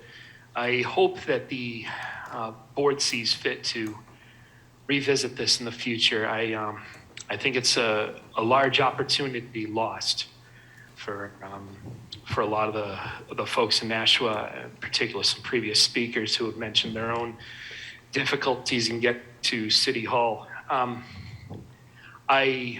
I understand that there's a cost and a technology hindrance at play. I think this is more of an articulate issue than it may have been giving credence for. I think more discussion than a single board meeting is warranted. I think there are opportunities in the city to address some of the shortcomings that we do have in navigating Zoom as a tool for folks to access meetings at City Hall. But I would just like to reiterate my hope that this can be revisited sometime in the near future. I think it's something that's very valuable that has come out of the pandemic, and we can't say that about too many things that have come out of the pandemic. I mentioned earlier this evening my role as a moderator. I wish that I had a tool like this I mean, we do have absentee voting to an extent, but I wish that we had something so widely accessible that could increase voter turnout when we're conducting those elections. And this is a tool that can greatly increase voter and constituent engagement. And I just think it's I think it's a bit of a shame to see it go. And I hope that in the future we can revisit that again. Thank you for your time. Thank you. Remarks by Alderman. I'll start over here. No, Alderman Clee. Thank you, Madam President. A lot of things were said about Zoom and getting rid of it, and I will only speak for myself, but I'm sure that many of my colleagues feel the same way. It wasn't an easy decision. It wasn't something I think that we made lightly. I think it was something that we thought about, we debated within our heads and so on. In my contacting other municipalities, I can tell you that everybody does things a little differently. One of them specifically, Keene, they don't allow any kind of public comment at full boards. They only allow it at subcommittees. The public comment, as far as they're concerned, happens at the committee level and not at the Board of Aldermen. I'm not advocating for that. I'm just saying that we all do things a little differently. And they, not just one, many of them don't allow what I call for free-for-all, non-germane, non-agenda type of comments. They only allow agenda items and anybody speaking of anything else. Again, we allow for more than that. So for so many people to say that we're trying to hurt people, we're trying to cut things off and so on, I disagree with them. I think we've really tried to do as much as we can. I don't think that we should stop staff from being able to do this. I think it allows them to have their life, and it's going to, in other words, save money for the city in the long run. As time goes by, maybe we should review Zoom to see if our telecommunication people can work in it. But right now, I think, as I think the word was used, we need to put a pause on it. I believe that we're always transparent. And for the person who mentioned that now they can't watch meetings because they can't access Zoom. Yes, they can. The thing is, if you can access Zoom and you have some kind of communications, you can watch it on, even if you don't have Comcast, you can still watch it on the internet. There are ways of accessing so on, both live and after the fact. So it's just a different way. It'll be a new learning. I think someone made I thought it was rather curt comment that seniors are just gonna have to learn. Well, no, they don't have to learn. I have a lot of seniors that are incredibly intelligent, but when it comes to technology, their anxiety levels go way up to here, so I don't think that they should have to learn to be able to Zoom. I think I've probably belabored this enough, and I apologize for taking any more time, but I think that our board is very transparent, and I think we're wrong to say this the way we said it, but we have a technology hole as far as this is concerned. There are a lot of things that we cannot do, and I don't know how we cut people off, at least at this point, and we are different than a private company, so that's it. Thank you. Alderman Moran. Thank you, Madam President. One, I would just like to acknowledge that the Nashua community, especially Ward 4, lost 2 Nashua residents in a senseless act of violence last week. We had 2 murders in the city, and now there are families grieving in the city for this violence. There are connections to my agency and this particular victim, and I just want to extend my thoughts to those the victims' families, and to say kudos to the Nashua Police Department for bringing the people allegedly responsible for the crimes to justice so quickly and giving our city a sense of safety in a relatively quick fashion. The next thing, public comment. I went back and forth on it. At the end, I voted to support it because I feel like it needed to be taken away temporarily. I think we need to bring it back. I think we need to find a way that allows the public to participate and for President Wilshire or committee chairs to be able to interject when profanity or other inappropriate things are happening, just like I think we had a member waving an inappropriate thing last month, and President Wilshire shut it down right away. I think access to our meetings is essential. I think we should be available to our constituencies, and they should be able to speak to us in multiple forms, including Zoom. And there are alternatives, but I think we should look for ways to allow, if technology allows it, to be better supervised. And keep in mind that the few that really brought this to the board, the few members of the public that made these inappropriate statements, who disgraced themselves on Zoom, they have a gimmick. They have a brand that they're building, and I caution my fellow board members to not allow their gimmicks and brands to ruin it for the other citizens in the city, or let them, our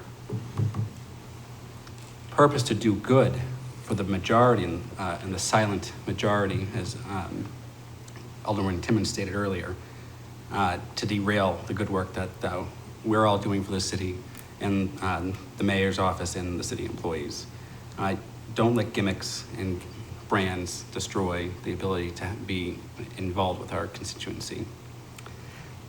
Last week I was wanted to talk about, I was on local public access. I hope it's aired. I was assured it was not aired this past Monday, but I want to bring up that BRTV, BRB TV, Bardis Radio, and I can't get the... That's the one. Took over our local access, and they are putting on a ton of great shows. And I got to be on with James Klein, who's a former Marine, former guard, Marine Guard to the president, active combat Marine. He and I worked in social services together. He is going to graduate school to be a social worker like I am.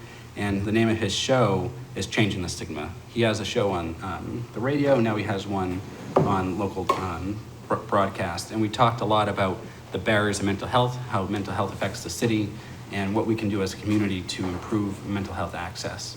And I'm hoping people not just check out the show that I was on, the episode, but check him out and his show continuously as it airs on local access. Thank you, Madam President.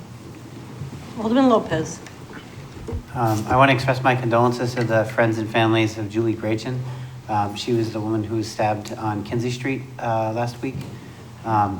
Julie was, like many of the best people in the world, a very complex person. But she was well known in the community. She was very much appreciated, and she will be missed. I wanted to announce or spread the word a little bit further, because I've been announcing it periodically throughout the last couple of weeks. A week from tomorrow is Employment Connect at National Public Library. So if anybody out there is looking for employment or looking for a better job, go to National Public Library between 9 and 1. There are plenty of employers that will be setting up there. They're looking to interview people. They're looking to hire people. Anybody who completes the event gets a coupon to get lunch from Soul Sisters Catering. And then anybody who's not quite ready to interview or doesn't feel ready, there's an employment preparation event next Tuesday, and that's August 16th at Main Street United Methodist. And they'll have everything you could possibly need to be ready for an interview, whether it's a haircut or a suit or resume writing or anything like that. And so that's called Suit Yourself. Suit Yourself will be Tuesday the 16th at Main Street Methodist from 9 to 1. And then Employment Connect will be Wednesday at National Public Library from 9 to 1. Thank you. Alderman Clemens. Thank you. Not an easy vote tonight on the Zoom. You know, I had a lot of reservations after just some self-contemplation. But I don't think that I don't think that anyone here tonight was doing this in bad faith, and I don't think that anyone here tonight, by the way that they voted either one way or the other, was doing so to shut down public comment or because they believe that people shouldn't go and come to us with, you know, how they feel about different issues or different things going on. I don't think that there's a person sitting around this horseshoe that believes that we shouldn't be hearing from the public. I think that there are legitimate concerns that were raised about what was going on in some of the meetings with Zoom. I think that there were levels of I think people's levels of comfortability with that software and with what it does and what it brings, I think are different than mine and different than other people, and that's okay. No one here voted to shut down public comment tonight. And so I just hope that when the discussion comes up, as it probably will in the community, that we take a deep breath and say, you know, thankfully this city does value public comment. We allowed 2 public comment periods at every single meeting that we have. I don't think that there's another city in the state that allows as much public comment as we do. So just because we took it away on one platform this evening, we're going back to the way it was in 2019. And I think that regardless of how you feel or regardless of how you voted, I think that this city values public comment, and we will continue to value public comment going forward. So, you know, I hope that this debate can be settled and we can move forward. Alderwoman Kelly? Thank you. I want to start off by thanking Scott for always being such a joy in these meetings. I'll definitely miss his voice on Zoom. I also am going to put a table to come to your gala, Scott, so we can follow up with that if anyone from the Board of Aldermen would like to come. And then I just wanted to thank everyone on the board for the support of the ARPA funds. You know, $10 million into the Affordable Trust Fund is a really good start to start moving forward and helping support some projects. Obviously, it's not going to be enough to do a whole project, but it's definitely going to allow us to do some public-private partnerships and start to increase the stock of housing. Thank you. Alderman Dowd. Yeah, just a couple of quick things. One, you'll recall that a few meetings ago, we authorized the naming of the traffic circle near Riviera College after Officer Graziano. On Sunday, August 14th, this coming Sunday, it's the 58th anniversary of Officer Graziano's end of the watch. And there'll be a brief ceremony at 2:20 p.m. to commemorate the official naming of Officer Edward Rocky Graziano Memorial Circle. And everyone is invited to come down and partake. Also, this Thursday at 1 p.m. is the groundbreaking, late as it might be, for the Brian S. McCarthy Middle School. It'll be accessible at the intersection of Cherrywood and Medallion, and there will be places to park, and there'll also be a beam signing for anyone that wants to sign a beam. There are a limitation on who gets to actually have a shovel and throw the dirt, but everybody's invited, and there will be tents and cool water just in case this heat continues. But it's been a long time coming. Many things held up the groundbreaking, but as you'll see if you go down there or you see a presentation that I'll be giving shortly, not tonight obviously, but that the school is, the whole foundation's in, the steel is going up, and the thing is really moving. Could you repeat the date, Alderman Dowd? It's this Thursday at the 11th at 1 p.m. Thank you. The other thing is I want to thank the police department for their absolutely phenomenal response to the 4 tragic things that happened this past weekend. The one thing that wasn't mentioned was also thrown in there was a bank robbery. But they were able to find the perpetrators of the crimes, including the bank robbery, right away, within hours. And to me, that shows just how fantastic our police department is and how well they keep the city of Nashua safe. So kudos to the police department. And the one last thing is, this has nothing to do with our police department, but state police have the jurisdiction over the Everett Turnpike, and I think they've lost it. I have seen on numerous occasions cars going 90, 100 miles an hour, and people chasing one another. Today, I almost had a guy run me off the road, trying to squeeze in, that's why we're having so many accidents at the intersections, because people are speeding too fast and trying to make those turns. And I think we need more, if we only knew a state rep, get more state police patrols in Nashua. The only time I've seen multiple police cars is when that person was killed the other day on the exit 6. And that's not acceptable. We need them to slow these cars down. You know, it's one thing if it's a 55-mile-an-hour speed limit. And, you know, it's one thing if you're doing 60 miles an hour. It's another thing if you're doing 80, 90 miles an hour. And there are a lot of them doing that every single day. And it's about time something gets done. Thank you. Alderman Karen. Thank you. First of all, just for the public comment, I have to agree with Alderman Clee because we have not eliminated public comment just because we have eliminated Zoom. As we've said before, we have it before and after. People have the right to be here, and all the time that I've been on the board, we've had a lot of people that have come in who are passionate about different things. You have people on Zoom that it's the same people, and it's just there for, maybe it's their 15 minutes of fame, I don't know, I don't care. But if we take the time looking at what we can do to improve Zoom, to make it easier for IT, for the videographer to do their job, that's fine. I don't have a problem looking to bring it back, but I think right now we need to put a pause on it.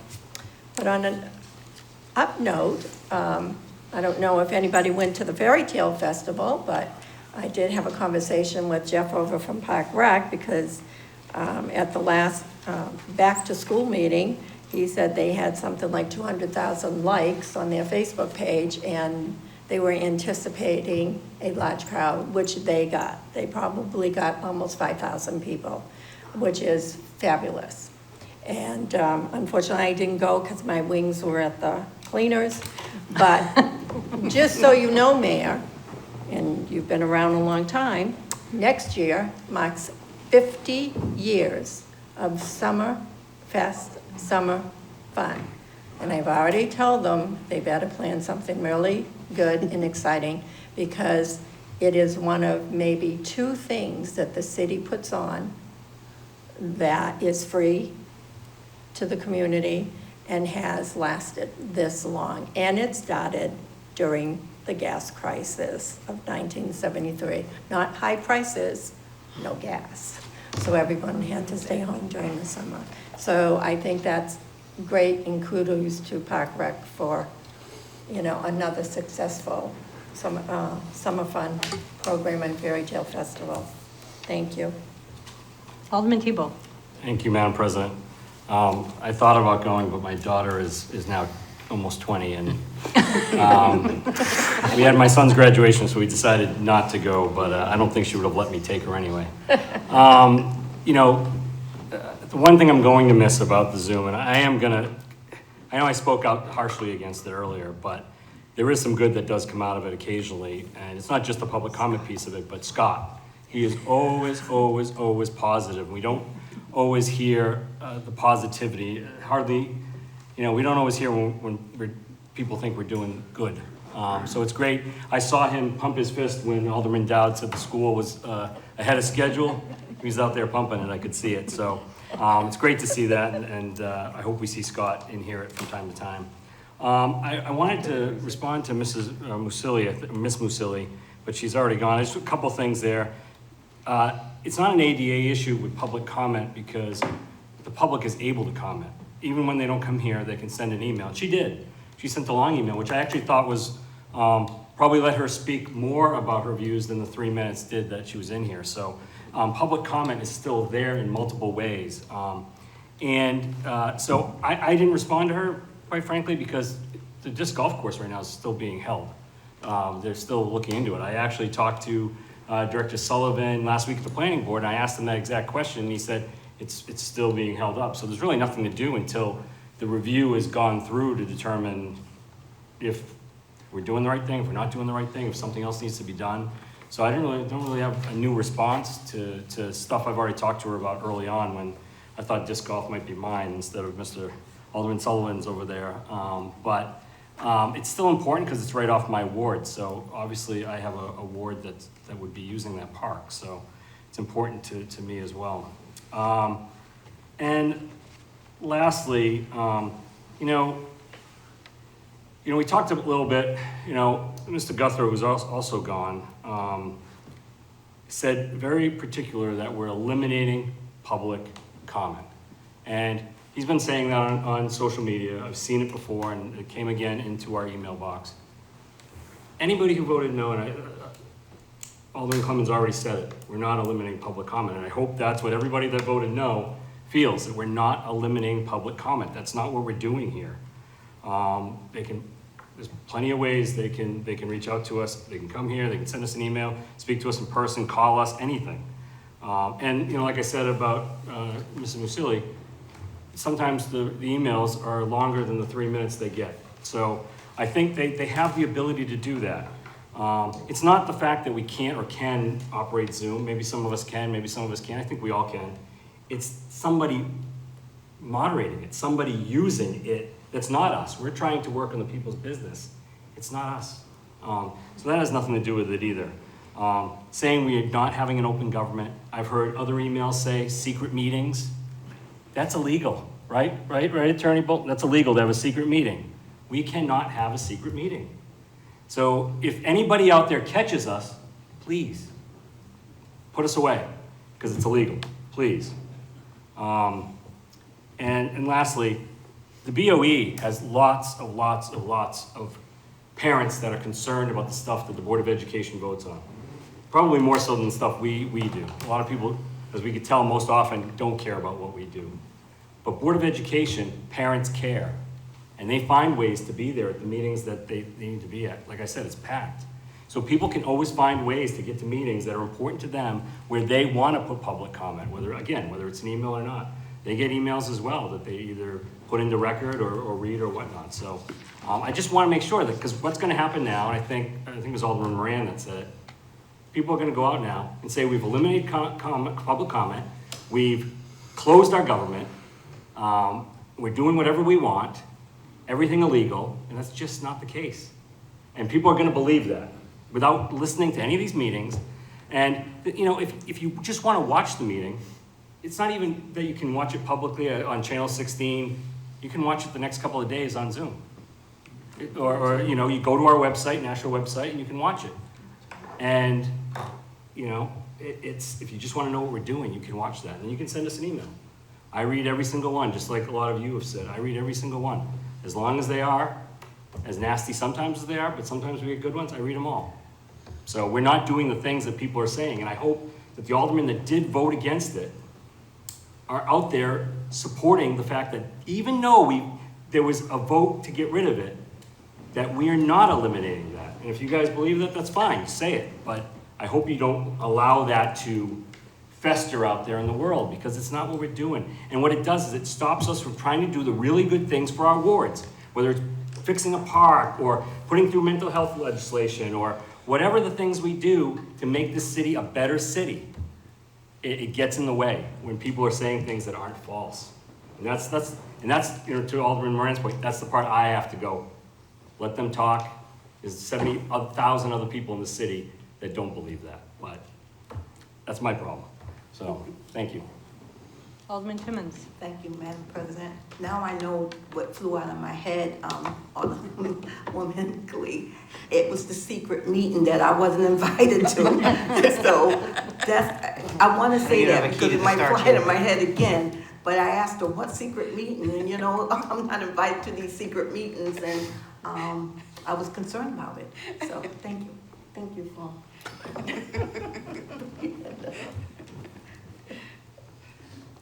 Committee announcements. Alderman O'Brien. Thank you, Madam President. I skipped an opportunity, but I'd like to say what a fair job our new clerk has done this evening. Got the first one under his belt, so welcome, Mr. Haley. Fine job. On August 23rd at 6 p.m. at Nashua High North will be a joint BPW infrastructure meeting for the administration building that is currently going on schedule quite nicely at the city landfill. So we'll discuss that. Looking at the agenda, there's only one thing I see coming from infrastructure is the old Harris Road, changed the name to Solar Lane.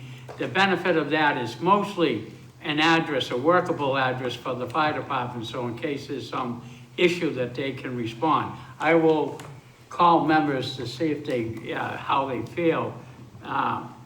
Maybe we can combine the two if the agenda is light, so we'll have to see. I'll have to talk to our administrative assistant on that. So remember, August 23rd, joint BPW. It is a secret meeting. Please, please bring your Dakota rings, and we'll go from there. Thank you. Committee announcements. Alderman Moran. Thank you, Madam President. Next week on Tuesday, PEDC will be meeting, and we'll have a presentation from Director Cummings on the Elm Street project.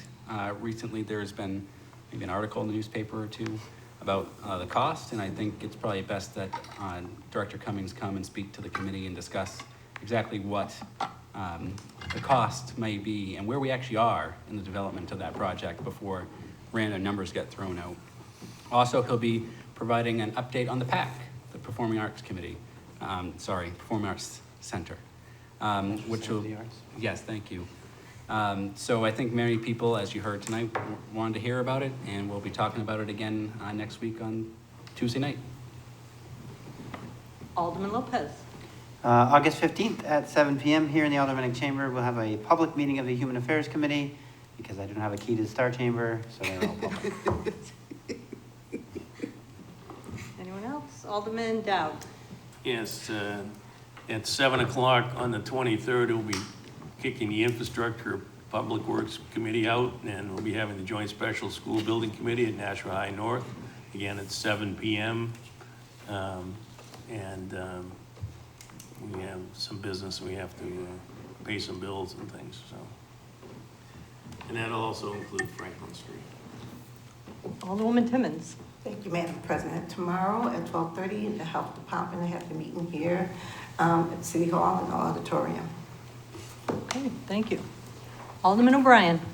Thank you, Madam President. I would like to make a motion that the August 9, 2022 meeting of the Board of Aldermen be adjourned.